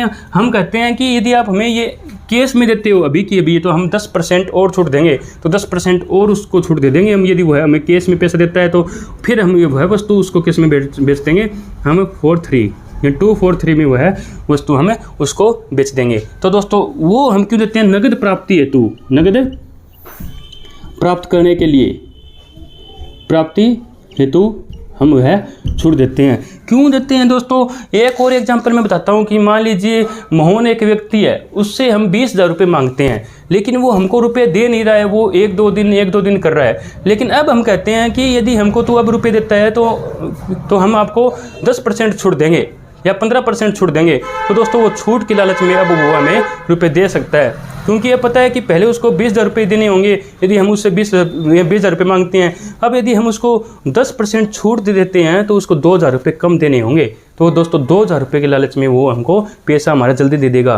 तो दोस्तों इस प्रकार हम नगद प्राप्ति हमेशा क्यों करते हैं? क्योंकि हमें पैसे की ज़रूरत है, हमें पैसे की नगद की ज़रूरत है, कैश की ज़रूरत है, तब हम उस दशा में करते हैं। तो दोस्तों इसकी तो हम अपनी पुस्तकों में कोई भी एंट्री नहीं करते हैं, इसकी कोई भी एंट्री नहीं करते हैं, व्यापारिक छूट की एंट्री नहीं करते हैं। लेकिन अब इसकी जो है इसकी हम एंट्री करते हैं, इसकी हम एंट्री करते हैं, क्योंकि दोस्तों ये एक सामान्य छूट हम मानते हैं कि ऐसी छूट तो हम देंगे ही। तो यदि ऐसी इसकी एंट्री करने लग जाएं तो हर एक जो सेल पर हमें एंट्री करनी पड़ेगी। तो दोस्तों इससे बचने के लिए हम ऐसे मानते हैं कि तो नॉर्मली छूट है, ये तो होगी अपनी होगी, तो ये सामान्य छूट है, आम छूट है। तो दोस्तों इसकी हम कोई एंट्री नहीं करेंगे। जैसे 300 रुपये MRP या 30 रुपये की छूट दी तो हम 270 की एंट्री कर देंगे सीधी, कि 270 रुपये में हमने माल बेच दिया। जब हम उस दशा में एंट्री इसकी 270 में करेंगे, 270 में करेंगे कि 270 का ही माल बेचा है, इसकी हमने एंट्री नहीं की 30 रुपये की हमने कोई एंट्री नहीं की, लेकिन इसकी हम 27 रुपये की एंट्री करेंगे। क्यों करेंगे? क्योंकि हमारी ये हानि हो गई, हमारी ये क्या हो गया, खर्चा हो गया। तो हम दोस्तों इसको ये हानि हुई है तो हम इसकी एंट्री करेंगे 27 रुपये की, क्योंकि 270 रुपये का माल था, 27 रुपये हमने कम बेचा है तो हमें हानि हुई है ना, तो हम इसकी एंट्री कर देंगे। तो इस प्रकार से हमारा होगा। तो ये छूट हम किस पर देते हैं? अपनी जो बीजक मूल्य पर, MRP मूल्य पर हम देते हैं, बीजक मूल्य पर। और ये छूट हम किस पर देते हैं? व्यापारिक छूट देने के बाद, व्यापारिक छूट देने के बाद जो बचा हुआ मूल्य है, देने के बाद बचे मूल्य पर हमें छूट देते हैं। समझ में आ गई ना? क्योंकि पहले हमने व्यापारिक छूट देंगे, हमेशा ध्यान में रखना है, पहले हम दोस्तों व्यापारिक छूट देंगे, हमारे जो ट्रेड जो छूट होती है, जो डिस्काउंट होती है वो हम देंगे। उसके बाद में जो मूल्य बचता है उस पर हम कैश डिस्काउंट देंगे, जैसे हमने यहाँ पर दिया है, तो उस हिसाब से हम देंगे। इसकी कोई एंट्री नहीं करेंगे, इसकी हम एंट्री करेंगे 27 रुपये। तो दोस्तों हम इसकी एंट्री किस हिसाब से करते हैं? दोस्तों हम ये माल बेच रहे हैं उस दशा में मैंने ये सभी की सभी बनाई है। जब हम माल खरीदते हैं तो हमें दोस्तों व्यापारिक छूट मिलती भी है, और दोस्तों कैश जो डिस्काउंट है वो भी हमें मिल सकती है, तो वो भी हो सकता है। तो दोस्तों अब क्या है कि यदि हम यहाँ पर दे रहे हैं तो हमारे लिए क्या है, वो लॉस है, और हमें यदि मिलती है तो वो हमारे लिए लाभ है। ये आप समझ सकते हो। तो अब दोस्तों हम इसकी एंट्री करते हैं, कि 300 रुपये का माल है, वो हमने 10% से व्यापारिक छूट पे बेचा। कोई एंट्री नहीं करेंगे, सीधी की सीधी व्यापारिक छूट की नहीं करेंगे, माल बेचने की कर देंगे। माल बेचा है तो हम क्या कर देंगे, यहाँ पर हमारे पास केस आ रहा है, मान लीजिए हमने केस में बेचा है, या फिर हमने मान लीजिए उधार में बेचा है, तो यहाँ पर उसका नाम लिख देंगे, मोहन है मान लीजिए, तो मोहन को हम लिख देंगे, मोहन अकाउंट को डेबिट कर देंगे। माल बेच रहे हैं तो हम सेल्स लिख देंगे, सेल्स अकाउंट को क्रेडिट कर देंगे। 270 रुपये यहाँ पर लिख देंगे, 270 रुपये हम यहाँ पर क्रेडिट में डाल देंगे। तो दोस्तों इस प्रकार से हम इसकी एंट्री कर देंगे, सिंपल। यानी 30 रुपये की हमने कहीं पर भी एंट्री नहीं करी। अब दोस्तों उसका हमें केस की ज़रूरत है, हम उसको कहते हैं कि अभी हमें यदि केस देता है तो हम आपको 10% और छूट देंगे। तो दोस्तों वह यदि हमें केस दे देता है तो हम उसको 27 रुपये की, यानी इस पर 10% और छूट हम उसको दे देते हैं। 27 रुपये के 243 रुपये हमको मिल जाते हैं। तब हम इसकी किस प्रकार से एंट्री करेंगे? तो हमारे पास क्या आ रहा है? कैश आ रहा है। कैश कितना आ रहा है हमारे पास पहले तो हमने इसको नाम लिखा, क्योंकि इसने ये माल उधार खरीद रहा था तो इसका नाम लिखा, क्योंकि इसको हमने डेटर बनाया, भविष्य में हम इससे रुपये लेंगे। अब हमारे पास ये क्या आ रहा है? कैश आ रहा है। कितना तो आ रहा है? 243 रुपये आ रहा है। 27 रुपये का हमारा क्या हो गया? नुकसान हो गया ना। तो नुकसान हो गया तो हम इसको डेबिट करेंगे, तो यानी डिस्काउंट अकाउंट लिख सकते हैं या फिर अलाउड लिख सकते हैं। जब हम देते हैं तो हम अलाउड शब्द का यूज़ करते हैं, या हम सीधा डिस्काउंट भी लिख सकते हैं, लेकिन अलाउड शब्द यूज़ करना ज़्यादा अच्छा रहेगा। तो हम यहाँ पर 27 रुपये और यहाँ पर लिख देंगे। अब हम सेल्स लिख देंगे। सेल्स अपनी कितनी हुई है? सेल्स में हम कितने डाल देंगे? 270 रुपये। इस प्रकार से हम अपनी एंट्री कर देंगे। दोस्तों इसकी एंट्री हम इस प्रकार से कर देंगे, क्योंकि हमारे पास कैश तो 243 रुपये आ रहा है, 27 रुपये हमने इसको छूट दे दी, और हमारी सेल्स तो देखो 270 रुपये की हुई है। सेल हमने माल तो 270 रुपये में ही बेचा है, 270 रुपये में बेचा है, लेकिन अब हम उसको छूट दे रहे हैं 27 रुपये की, तो वो हमारे लॉस हो जाएगी, हमारे पास 243 रुपये आ जाएंगे। दोस्तों अब क्या है, मैं आपको एक बात और बताता हूँ यहाँ पर कि प्रत्येक लेन देन में अभी तक हमारे 2 ही खाते इफेक्ट हो रहे थे। जैसे इसमें मोहन और सेल्स है, इसमें हमारे 3 हो गए, कैश भी हुआ, डिस्काउंट भी हुआ, सेल्स भी हुआ। तो इसको हम दोस्तों जो मिश्रित प्रविष्टि कहते हैं उसको हम मिश्रित प्रविष्टि, क्योंकि जब 2 से ज़्यादा खाते में तो 2, 3, 4, 5, 6 कितने भी हमारे यदि इफेक्ट होते हैं किसी हमारे लेन देन से, तो दोस्तों वो हमारी मिश्रित प्रविष्टि बन जाती है। मिश्रित प्रविष्टि यानी 2 प्रविष्टियों को, 2 लेन देनों को हमने एक साथ इसके अंदर जोड़ दिया है। कौन सा? एक तो हमने सेल्स का, एक हमारे डिस्काउंट का। 2 लेन देन हुए हैं, एक तो हमने सेल की उसकी, दूसरी हमने उसको डिस्काउंट दिया। तो दोस्तों 2 लेन देनों को हमने एक साथ जोड़ दिया है। तो दोस्तों यहाँ पर हमारी मिश्रित प्रविष्टि बन जाती है। दोस्तों ये तो हमने एक और एग्जांपल में आपको मिश्रित प्रविष्टि के संबंध में बताऊं कि मान लीजिए राम को हमने 5000 रुपये का कैश में 5000 रुपये का हमने उधार माल बेचा। तो कैश में बेचा है तो हम उसके लिए क्या लिख देंगे? कैश अकाउंट, कैश आ रहा है 5000 रुपये, और उधार बेचा है उसके लिए हम उसके नाम यूज करेंगे, क्योंकि हम इससे बाद में रुपये लेंगे। राम अकाउंट को हम डेबिट करेंगे। टू सेल्स में हमारी कितनी हो गई? 10,000 रुपये की। 5000 रुपये का उधार है, 5000 रुपये का नगद है। तो ये भी दोस्तों हमारी मिश्रित प्रविष्टि हो जाएगी, क्योंकि कैश में भी ट्रांजैक्शन हो रही है, उधार में भी ट्रांजैक्शन हो रही है। 2 लेन देनों को हमने एक साथ जोड़ दिया है। 2 या 2 से अधिक लेन देनों को यदि हम एक साथ जोड़ देते हैं तो हमारे 2 से ज़्यादा खाते इफेक्ट होते हैं। तो इस प्रकार से हमारी मिश्रित प्रविष्टि बन जाएगी।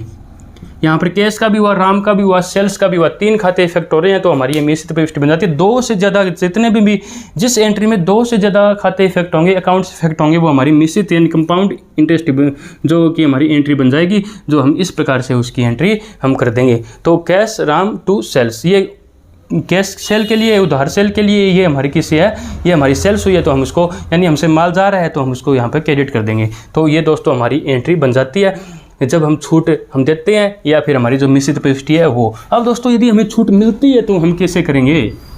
ये तो हमने दी है, हमको मिल भी तो सकती है, मिलती है तो हमारे लिए वो इनकम बन जाएगी। सेम दशा में यही मानते हैं, हमने 300 रुपये का माल था, हमने 30% जो 10% उसने छूट हमको दी, 270 रुपये में हमने माल खरीद लिया। तो हम क्या करेंगे? परचेज अकाउंट को डेबिट करेंगे। माल खरीदा है वही परचेज अकाउंट को डेबिट करेंगे। टू उसका नाम लिख देंगे, जो भी है, राजेश है तो हम राजेश, राम है तो राम, श्याम है तो श्याम, मोहन है तो मोहन। तो हम लिख देंगे 270 रुपये डाल देंगे। 270 रुपये, क्योंकि हम जो हमारी व्यापारिक छूट होती है तो उसकी तो हम कोई एंट्री करते ही नहीं है, उसकी कोई भी एंट्री नहीं करेंगे, नॉर्मल छूट है ये।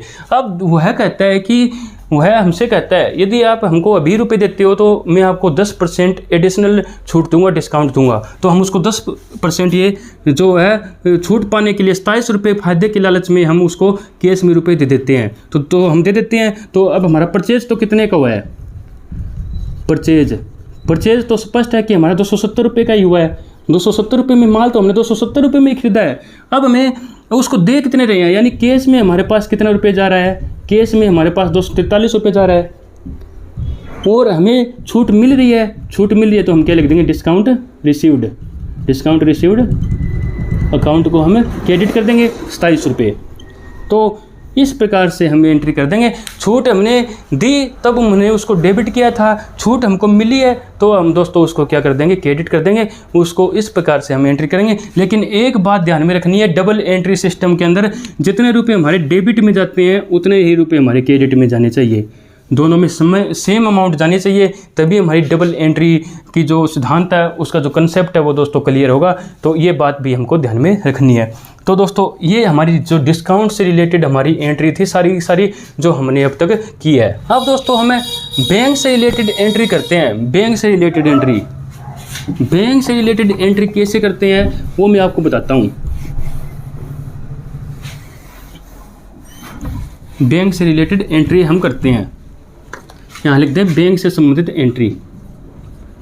ये हमारी कैसे होगी, ये दोस्तों बैंक में सबसे पहले हम क्या करेंगे, अपना खाता खोलेंगे। बैंक में मान लीजिए SBI बैंक में हमने जो बिजनेस है उसने खाता खोला तो हमसे क्या जाएगा, कैश जाएगा, क्योंकि कैश से हमने अकाउंट खोला है। और यहाँ पर पाने वाला कौन है, बैंक है। मैंने बताया था बैंक किस में आता है, पर्सनल अकाउंट में आता है। पाने वाले को डेबिट, देने वाले को हम क्रेडिट करते हैं। तो यहाँ पर पाने वाला है बैंक, तो बैंक को हमने डेबिट कर दिया, बैंक अकाउंट डेबिट। हमसे कैश जा रहा है यानी रियल अकाउंट के अंदर एसेट्स जा रही है तो हम उसको क्रेडिट कर देंगे। तो ये हमने ऐसी एंट्री कर देंगे, क्योंकि बैंक टू कैश, क्योंकि बैंक में पैसा आ रहा है, अपने बैंक में कैश हमसे जा रहा है तो हम उसकी ऐसे एंट्री कर देंगे। बैंक यहाँ पे लिख देंगे हमें खाता खोला, खाता खोलने पर दोस्तों बैंक का नाम हम कहीं पर भी नहीं लिखते हैं कि मान ली SBI बैंक था तो SBI का नाम हम कहीं पर भी नहीं लिखेंगे, क्योंकि हमारा जो लेन देन का जो खाता होता है बैंक के अंदर वो हम एक ही बैंक के अंदर रखते हैं। तो दोस्तों एक ही बैंक के अंदर रखते हैं तो जहाँ पर भी बैंक शब्द का यूज होगा उसका मतलब क्या होगा कि वो SBI बैंक है। तो हम बैंक शब्द का यूज हम करते नहीं है। तो दोस्तों उस बैंक नाम का यूज नहीं करते हैं तो सीधा हम बैंक शब्द का यूज कर देंगे, SBI बैंक हम नहीं लिखेंगे। अब दोस्तों बैंक में रुपया जमा करवाया, जमा कराने पर सेम एंट्री बनेगी। बैंक पाने वाला है तो हम उसको डेबिट कर देंगे। ये खाता खोला तो तब हमने ऐसी एंट्री की, और अब हमें बैंक में रुपये जमा करवा रहे हैं तब हम बैंक टू कैश अकाउंट, तो ऐसी एंट्री हम कर देंगे। तो कैश हमसे जा रहा है, बैंक पाने वाला है। अब यदि बैंक से रुपये निकलवाते हैं तो क्या होगा, निकलवाने पर तो हमारे पास कैश आएगा, तो हम उसको डेबिट कर देंगे। देने वाला कौन है, बैंक है, तो बैंक को हम यहाँ पर क्रेडिट कर देंगे, तो यहाँ पर इस प्रकार से हम एंट्री कर देंगे। दोस्तों और मैं आपको बैंक से रिलेटेड एंट्री बनाऊँ तो मान लीजिए निकलवाए किसके लिए हैं, हमने ये अपने ऑफिस यूज के लिए निकालने हैं, तो हमने ये एंट्री कर दी। कैश आया बिजनेस के अंदर तो उसको डेबिट किया क्योंकि एसेट्स आ रही है। देने वाला कौन है, बैंक तो को हमने क्रेडिट कर दिया। यदि वह अब मालिक अपने पर्सनल यूज के लिए बैंक से रुपये निकलवाता है, बिजनेस के बैंक से, जहाँ पर बिजनेस का खाता चल रहा है वो बिजनेस के बैंक अकाउंट से वो है मालिक अपने पर्सनल यूज के लिए पैसे निकलवाता है, तो हम कैसे करेंगे। मैंने बताया था कि जो मालिक के लिए यदि बिजनेस से कुछ निकालता है तो हम क्या शब्द यूज करते हैं, ड्राइविंग शब्द यूज करते हैं। तो ड्राइविंग अकाउंट को हम डेबिट कर देंगे, और बैंक में से पैसा जा रहा है तो बैंक देने वाला है, तो यहाँ पर देने वाला है तो हम उसको क्रेडिट कर देंगे। तो इस प्रकार से हम इसकी एंट्री बना देंगे, क्योंकि पाने वाला कौन है, मालिक है। जब वह पाने वाला व्यक्ति है तो मालिक के लिए, जब वो है हमारे बिजनेस से कुछ निकाल रहा है अपने पर्सनल यूज के लिए, तो जब निकाल रहा है तो हम उसके लिए ड्राइविंग शब्द का यूज करते हैं, तो उसके लिए हमने उसको डेबिट कर दिया। देने वाला बैंक है तो बैंक को हमने यहाँ पर क्रेडिट कर दिया, हमारे खाते से उसने निकलवाए हैं। अब दोस्तों ये दो बातें आपको समझ में आ गई होगी। हमारे बिजनेस के यूज के लिए यदि हम निकालते हैं तो हम कैश टू बैंक करेंगे, क्योंकि हमारे बिजनेस में कैश आ रहा है। अब ये कैश मालिक के पास गया है तो हम किसके लिए क्या शब्द यूज करेंगे, ड्राइविंग शब्द यूज करेंगे, उसने अपने पर्सनल यूज के लिए पैसा निकाला है। अब दोस्तों ये जो तीनों एंट्री है आपने नोट की, इन तीनों में क्या हो रहा है, कि बैंक और कैश से रिलेटेड ही दोनों खाते इफेक्ट हो रहे हैं। बैंक कैश, कैश बैंक, यानी बैंक और कैश दोनों ही इफेक्ट हो रहे हैं। तो दोस्तों इसको हम विपरीत प्रविष्टियाँ बोलते हैं, यानी इसको हम कंट्रा एंट्री बोलते हैं। इसको हम क्या बोलते हैं, कंट्रा एंट्री बोल देते हैं। हम उसको कंट्रा एंट्री बोल देते हैं। तो क्यों बोलते हैं, क्योंकि हमारे पास एक तो हमारे पास से कैश जा रहा है, दूसरा हमारे खाते में ही पैसा इफेक्ट हो रहा है। या तो हमारे पास कैश आ रहा है खाते में जा रहा है, या खाते से आ रहा है हमारे पास, या खाते से जा रहा है हमारे पास आ रहा है। तो दोस्तों बैंक और कैश जब एक ही एंट्री के अंदर, एक ही लेन देन के अंदर बैंक और कैश दोनों खाते इफेक्ट हो जाते हैं तो हम उसको कंट्रा एंट्री बोलते हैं, यानी उसको विपरीत प्रविष्टियाँ बोलते हैं। तो ये हमारी विपरीत प्रविष्टियाँ हो गई। ये किस किस दशा में बनेगी? जब हम खाता खोलते हैं उस दशा में, जब हम बैंक में रुपया जमा करवाते हैं उस दशा में, जब हम बैंक से रुपये निकलवाते हैं अपने ऑफिस यूज के लिए, अपने बिजनेस यूज के लिए, उस दशा में। न कि मालिक जब निकालता है उस दशा में नहीं बनेगी, क्योंकि यहाँ पर ड्राइविंग आ जाएगा, न कि कैश। तो दोस्तों कैश या बैंक बनता है उसमें हम कंट्रा एंट्री बोलते हैं। तो ये हमारी 3 दशाओं में हमारी कंट्रा एंट्री बनती है, खाता खोलने पर, जमा करवाने पर, निकलवाने पर। ये दोस्तों आपको ध्यान में रखना है। तो आगे हम देखें कुछ और एंट्री इसकी करते हैं। मान लीजिए अब राम हम चेक से संबंधित एंट्री कर लेते हैं, क्योंकि वो हमारी बैंक से ही जो रिलेटेड है। चेक के स्थान पर हम दोस्तों बैंक शब्द का यूज करेंगे मोस्टली। मान लीजिए क्या है कि चेक से हमने जो 10,000 रुपये का भुगतान कर दिया राम को चेक से 10,000 रुपये का भुगतान किया, तो पाने वाला कौन है? यानी ऐसे लिखूँ मैं यहाँ पर 10,000 रुपये का चेक से भुगतान कर दिया, चेक से हमने पेमेंट किया है। तो यहाँ पर पाने वाला कौन है? राम को किया है, राम को। तो राम अकाउंट यहाँ पे डेबिट कर देंगे, पाने वाला है। हमसे क्या जा रहा है? चेक जा रहा है, लेकिन हम चेक की जगह बैंक शब्द का यूज करेंगे। हम इस दशा में ऐसे ही मानते हैं कि राम ने उसी दिन उस बैंक में जाके 10,000 रुपये निकलवा लिए हैं हमारे खाते में से। तो ये हम मान के चलते हैं। तो दोस्तों हमारे खाते में से क्या गए? 10,000 रुपये गए, यानी बैंक यहाँ पर देने वाला है, राम यहाँ पर पाने वाला है। तो इस दशा में हम ये एंट्री कर देंगे कि चेक से जब भी हम भुगतान करते हैं तो ऐसी एंट्री हम करेंगे। को ध्यान में रखना है दोस्तों। ये जितनी भी एंट्रीज आज मैं करवा रहा हूँ बहुत ही ज़्यादा मोस्ट इंपॉर्टेंट है।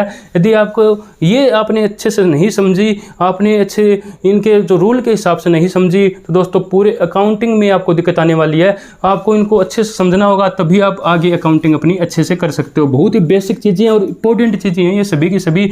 अब दोस्तों हम करते हैं, जैसे राम से हमें चेक मिला, राम से हमें चेक मिला तो उसकी एंट्री कैसे बनाएंगे? देखो इस दशा में 2-3 बातें हो सकती है कि राम से चेक मिला, उसी दिन हमने बैंक में जमा करा दिया, उसी दिन बैंक में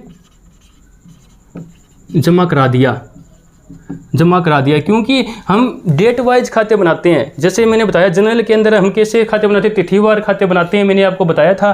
तो दोस्तों तिथि वाइज बनाते हैं, तो दोनों लेन देन एक ही दशा में हुए हैं कि राम ने हमको चेक दिया वो भी उसी दिन, हमने चेक को बैंक में जमा करवाया वो भी उसी दिन। तो दोस्तों हम इसकी कैसे एंट्री बना देंगे कि पाने वाला कौन है? यहाँ पर असल में बैंक है, क्योंकि हमने तो हमारे पास कैश रखा ही नहीं, चेक रखा ही नहीं, तो हमने चेक कहाँ पर भेज दिया? बैंक के पास भेज दिया। तो पाने वाला कौन है? बैंक है। देने वाला कौन है? यहाँ पर राम है। तो राम अकाउंट को हम क्रेडिट कर देंगे। इस प्रकार से हम एंट्री बना देंगे बस। यदि हम उसी दिन बैंक में जो चेक है वो जमा करवा देते हैं तो बैंक टू राम बन जाएगा, क्योंकि पाने वाला तो असल में बैंक है, क्योंकि हमने तो हमारे पास चेक रखा ही नहीं, हमने कहाँ पर भेज दिया? जो भेज दिया बैंक में भेज दिया। तो पाने वाला कौन है? बैंक का। देने वाला कौन है? राम है। अब मान लीजिए वो चेक हमें उस समय देता है जब बैंक बंद हो चुका होता है, या फिर बैंक बंद होने की कगार पर है। जब हमारा कैशियर ऐसे सोचता है कि अब तो बैंक बंद होने वाला है या फिर बंद हो चुका होगा, तो मैं कल इसको बैंक में जमा करवा दूंगा, आज मैं जमा नहीं करवा सकता क्योंकि बैंक बंद हो चुका है या फिर बंद होने वाला है। तो दोस्तों वह, या फिर वो हमारा कैशियर बहुत ज़्यादा बिजी है, तो दोस्तों वह ऐसे काम करने में असमर्थ है, तो वो दोस्तों आज बैंक में चेक जमा करवाने में वो असमर्थ है, तो वो दोस्तों कल करवाएगा या दोस्तों वो परसों करवाएगा। तो उस दशा में हम क्या करेंगे? अब देखो बैंक उसी दिन पाने वाला नहीं है, अब वो अगले दिन या उससे अगले दिन बैंक में चेक जमा करवाएगा। तो दोस्तों डेट चेंज हो जाएगी। डेट चेंज हो जाएगी तो हम तिथिवार लेखा करते हैं जनरल के अंदर। तो हम कैसे करेंगे? सबसे पहले देखो चेक हमें मिल रहा है लेकिन वो बैंक में हम नहीं भेज रहे हैं, तो हम किस शब्द का यूज करेंगे? तो हम कैश शब्द का यूज कर देंगे, क्योंकि जो चेक होता है वो एक प्रकार का कैश के समान ही होता है, कि वो जो कैश के समान है, क्योंकि हम उसको तुरंत ही बैंक से हम उसके बदले जो कैश ले सकते हैं, तो वो एक प्रकार से कैश के समान ही होता है। तो हम उसके लिए कैश शब्द का यूज कर सकते हैं या फिर चेक इन हैंड शब्द का यूज कर सकते हैं। चेक इन हैंड शब्द का हम यूज कर सकते हैं, डेबिट कर देंगे। देने वाला कौन है? यहाँ पर राम है, तो राम को हम क्रेडिट कर देंगे। तो इस प्रकार से हम कर देंगे। अब मान लीजिए 1 जनवरी को हुआ, अब वो 2 जनवरी को बैंक में जमा होता है, 2 जनवरी को, तब हम कैसी एंट्री बनाएंगे? तब हम दोस्तों यहाँ पर पाने वाला कौन होगा? बैंक होगा। बैंक में जमा करवा रहे हैं तो बैंक को हम डेबिट करेंगे, क्योंकि ये पर्सनल अकाउंट में आता है। हमसे क्या जा रहा है? हमने यदि कैश में एंट्री की थी पहले, तो हम कैश लिखेंगे यहाँ पर, केस में पहले एंट्री की थी। यदि हमने चेक इन हैंड लिखा था तो हम दोस्तों चेक इन हैंड यहाँ पर हमें लिखना होगा। फिर दोनों में से हम एक ही लिखेंगे, या फिर हम केस लिख देंगे या फिर चेक इन हैंड लिख देंगे। दोनों में से हम एक ही लिखेंगे, हम इसको क्रेडिट कर देंगे। तो ये दोस्तों एंट्री बनेगी। दोस्तों इसका वास्तविक जो इफेक्ट होगा वह इफेक्ट यही होगा।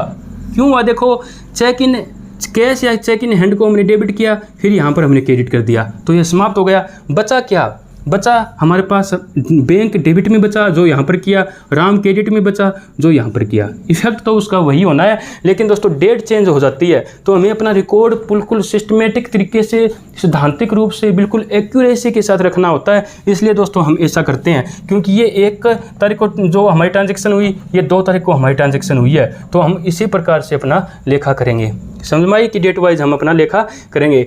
पहले जब हमें चेक मिलता है तो हमने उसी दिन यदि बैंक में जमा करवा दिया तो बैंक पाने वाला टू राम आ जाएगा। यदि हमने उसी समय नहीं करवाया, हमने जो कैशियर ने अपने पास रख लिया, तो कैश अकाउंट लिख सकते हैं, क्योंकि चेक क्या होता है, कैश के समान ही होता है। या फिर हम चेक इन हैंड शब्द का यूज कर सकते हैं। जब यहाँ पर देने वाला राम है तो राम को हम क्रेडिट कर देंगे। बाद में अगले दिन जब हम बैंक में जमा करवाते हैं तो पाने वाला बैंक है, हमसे क्या जा रहा है, कैश अकाउंट या जो चेक इन हैंड अकाउंट जा रहा है। तो हम इसको इस प्रकार से अपनी सारी की सारी एंट्री कर देंगे। अब दोस्तों बैंक में हमने चेक तो जमा करवा दिया, लेकिन दोस्तों राम के खाते में उतने रुपए थे ही नहीं। मान लीजिए 10,000 रुपये का ये चेक था, 10,000 रुपये उसके खाते में थे ही नहीं, तो दोस्तों डिसनोड हो जाएगा, वो अनादृत हो जाएगा। वो पैसा बैंक में जमा ही नहीं, बैंक उससे चेक से रुपया ले ही नहीं सकेगा, खाते में जमा कर ही नहीं सकेगा, क्योंकि राम के खाते में 10,000 रुपये है ही नहीं। तो दोस्तों वो डिसनोड हो जाएगा। तो हम अब क्या करें, ये चेक राम ने दिया था, ये तो डिसनोड हो गया, उसके खाते में 10,000 रुपये थे ही नहीं। तो अब हम किस प्रकार से एंट्री करेंगे? हम क्या करेंगे, राम है, राम को उसको हम जैसे हमने यहाँ पर क्रेडिट किया, यहाँ पर भी हमने क्रेडिट किया, हम उसको वापस डेबिट करेंगे। क्या लिखेंगे? राम अकाउंट को डेबिट। वापस हम उसको क्या कर देंगे, डेटर बना देंगे अपना। और यहाँ पर देखें, यहाँ पर हमने बैंक को डेबिट किया, तो हम यहाँ पर उसको वापस क्या कर देंगे, क्रेडिट कर देंगे टू बैंक अकाउंट। इसका मतलब क्या हुआ कि राम अब हमें 10,000 रुपये अपने देगा, क्योंकि राम के खाते से हमें 10,000 रुपये नहीं मिले। तो राम को हमने इसको डेटर बना दिया, नहीं उसको देनदार बना दिया। तो अब हम इससे 10,000 रुपये मांग रहे हैं। अब बैंक को हमने क्रेडिट कर दिया, क्योंकि बैंक में हमने इसको डेटर बना दिया था। अब इसको हमें हम इसको लेनदार बनाना पड़ेगा। क्यों बनाना पड़ेगा? हम इसको क्रेडिट करना पड़ेगा। क्यों करना पड़ेगा? क्योंकि अब ये बैंक हमसे 10,000 रुपये मांग रहा है। क्योंकि यहाँ पर ये अपना डेटर बना दिया, तो अब हम इसको अपना जो लेनदार है वो बनाएंगे, तो वो हम यहाँ पर उसको बना देंगे। तो इस प्रकार से हमें अपनी बैंक से संबंधित सारी की सारी एंट्री कर देंगे। तो अपनी बैंक से संबंधित ये एंट्री बनेगी, सारी की सारी आपको समझ में आ गई होगी और आपने इसको अच्छे से समझ लिया होगा। अब दोस्तों हम आगे बढ़ते हैं और अपने यदि पैसा डूब जाता है तो डूबत ऋण से संबंधित हम एंट्री करते हैं। यदि हमारा पैसा डूब जाता है तो डूबे हुए पैसे के लिए हम कैसे एंट्री करते हैं, वो हम निकालते हैं, उसको हम करते हैं।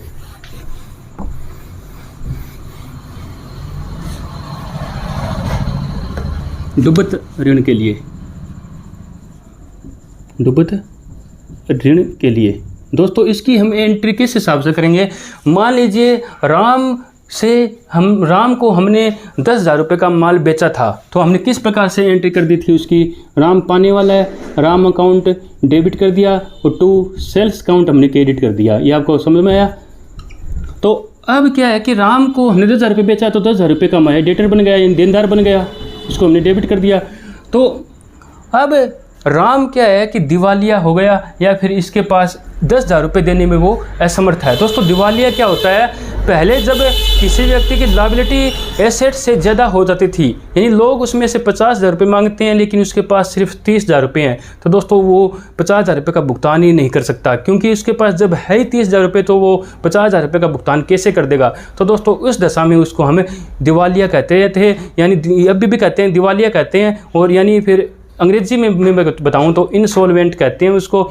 तो उस दशा में वो क्या हुआ करता था कि जब बहुत ज़्यादा कर्जा उस पर चढ़ जाया करता था, वह उसका पेमेंट करने में असमर्थ हुआ करता था, तो वह अपने घर के अंदर एक दिया जलाकर बैठ जाया करता था। उसका मतलब होता था कि वह क्या हो चुका है, कंगाल हो चुका है, उसके पास अपने कर्जों को उतारने के लिए पैसे नहीं है। तो दोस्तों क्या आते थे, जो कर्जदार आते थे वह उसके लिए जो ज़रूरी चीज़ें हुआ करती थी, जैसे कि कपड़े हैं, जो उसके लिए ज़रूरी सामान हुआ करते थे वो छोड़ जाते थे, बाकी उसकी लेके वो चला जाया करते थे, यानी वह उसकी क्या हो जाती थी, नीलामी हो जाती थी एक प्रकार से। तो इसीलिए हम उसको दिवालिया शब्द का यूज करते हैं कि वह अपने घर पर, अपने जहाँ पर बिजनेस है वहाँ पर एक दिया जला के बैठ जाया करता था। इसका मतलब यही था कि वह डूब चुका है, उसके पास अपने कर्जों का भुगतान करने के लिए भी पैसा नहीं है, और न ही भविष्य में कोई उसकी आशा है कि वह अपने कर्जों का भुगतान कर देगा। तो दोस्तों इसीलिए दिवालिया शब्द यहाँ से आया है। तो उस समय उसकी ज़रूरी चीज़ें छोड़कर बाकी चीज़ें जो कर्जदार हुआ करते थे वो ले जाते थे, वो अपने कर्जे का जितना भी बनता था उतना दोस्तों वो ले लेते थे, क्योंकि पूरा पैसा तो उनको मिलेगा नहीं, क्योंकि उसकी संपत्ति इतनी है ही नहीं कि पूरे के पूरे कर्जे को वो उतार सके। तो जितना बनता है उतना वो अपने हिसाब से ले लेते थे। तो दोस्तों अब 10,000 रुपये का इसने माल बेचा, लेकिन अब राम दिवालिया हो गया, इंसॉल्वेंट हो गया। तो अब क्या है कि ये हमारे सारे के सारे पैसे डूब गए। तो हमारे लिए क्या हो गया, लॉस हो गया, हानि हो गई। तो हानि हो गई तो हम उसको डेबिट करेंगे, बैड डेब्ट शब्द हम यूज करेंगे कि हमारे लिए पैसा डूब गया। तो कितना रुपये डूब गया, 10,000 रुपये डूब गया। तो राम से अब हमें कुछ भी नहीं मिलना, पहले हम इसको डेबिट किया था, अब इसको क्रेडिट कर देंगे, यानी देने वाला तो यहाँ पर कोई है ही नहीं, क्योंकि हमें मिल ही नहीं रहे, पैसे के पैसे डूब गए। यानी हम जो राम का अकाउंट है वो क्लोज कर देंगे, पहले डेबिट किया अब उसको क्रेडिट किया, यानी राम अब हमसे गया, यानी राम से हमको अब कुछ नहीं मिलेगा। 10,000 के 10,000 रुपये हमारे डूब गए, राम का खाता हमने क्लोज कर दिया। यहाँ पर 10,000 रुपये डेबिट, 10,000 रुपये क्रेडिट, बस 10,000 रुपये हमारे डूब गई, यानी हम यहाँ पर इसको लॉस में बेच देंगे।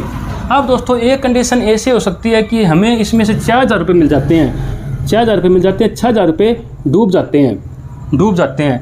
तो दोस्तों हम किस प्रकार से करेंगे, हमारे डूबे कितने रुपये हैं, 4,000 रुपये। तो बैड डेब्ट्स में हम कितने रुपये डालेंगे, बैड डेब्ट्स में 4,000 रुपये डालेंगे, तो 4,000 रुपये आ जाएगा। और अब हमारे पास कैश कितना आ रहा है, 4,000 रुपये।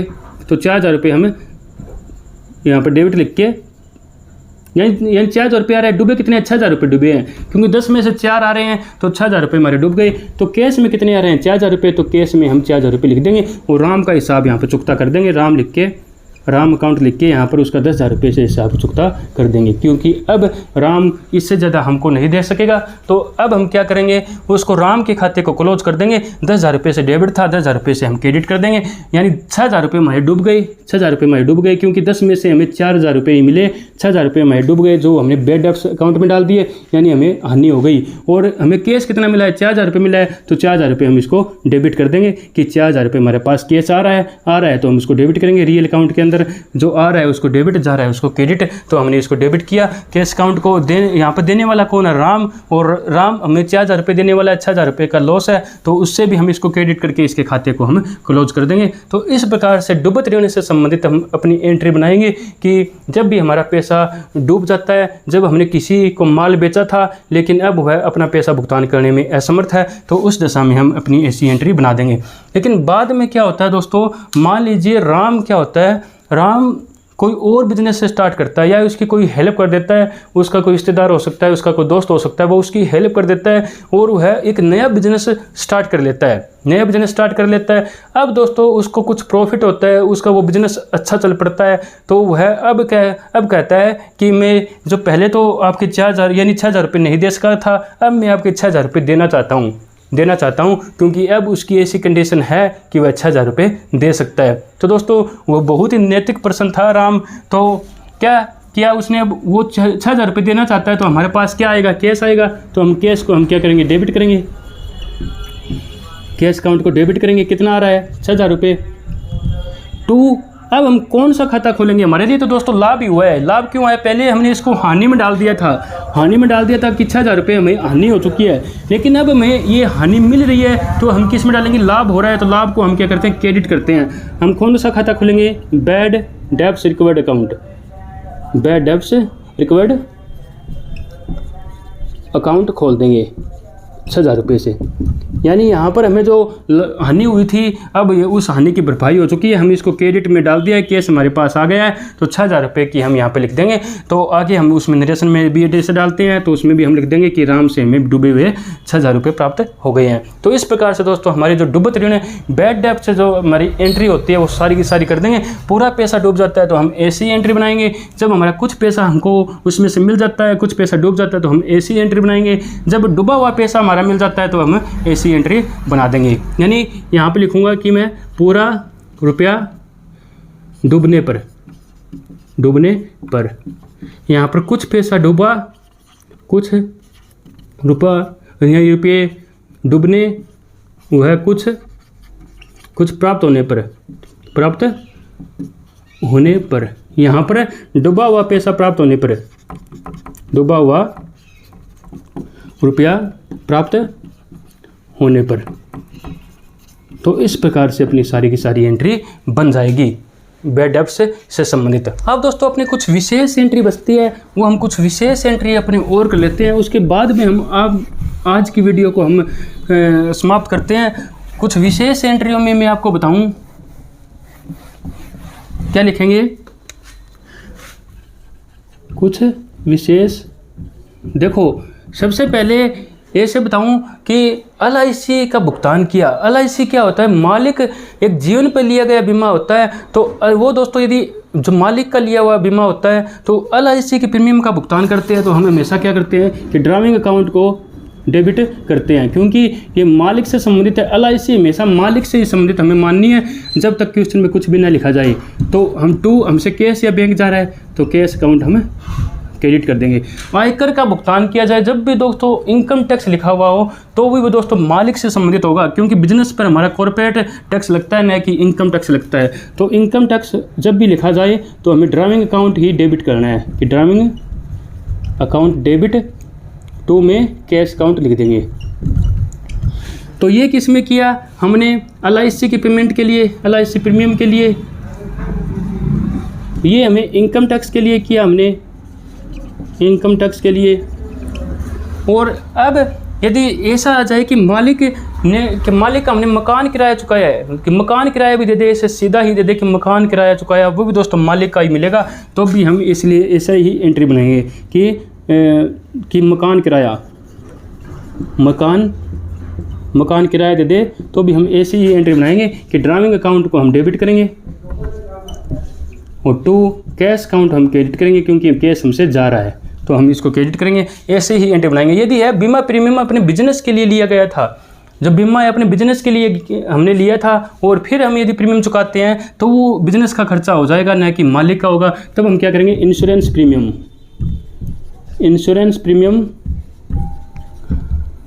अकाउंट को डेबिट करेंगे, टू कैश अकाउंट को हम क्रेडिट करेंगे। फिर हम कैश अकाउंट को हम क्रेडिट कर देंगे, क्योंकि ये अब इंश्योरेंस जो है वो अपने बिजनेस के लिए लिया गया है, न कि मालिक के लिए। मालिक के लिए लिया गया है, फिर हम यदि प्रीमियम चुकाते हैं तो ऐसे बनाएंगे।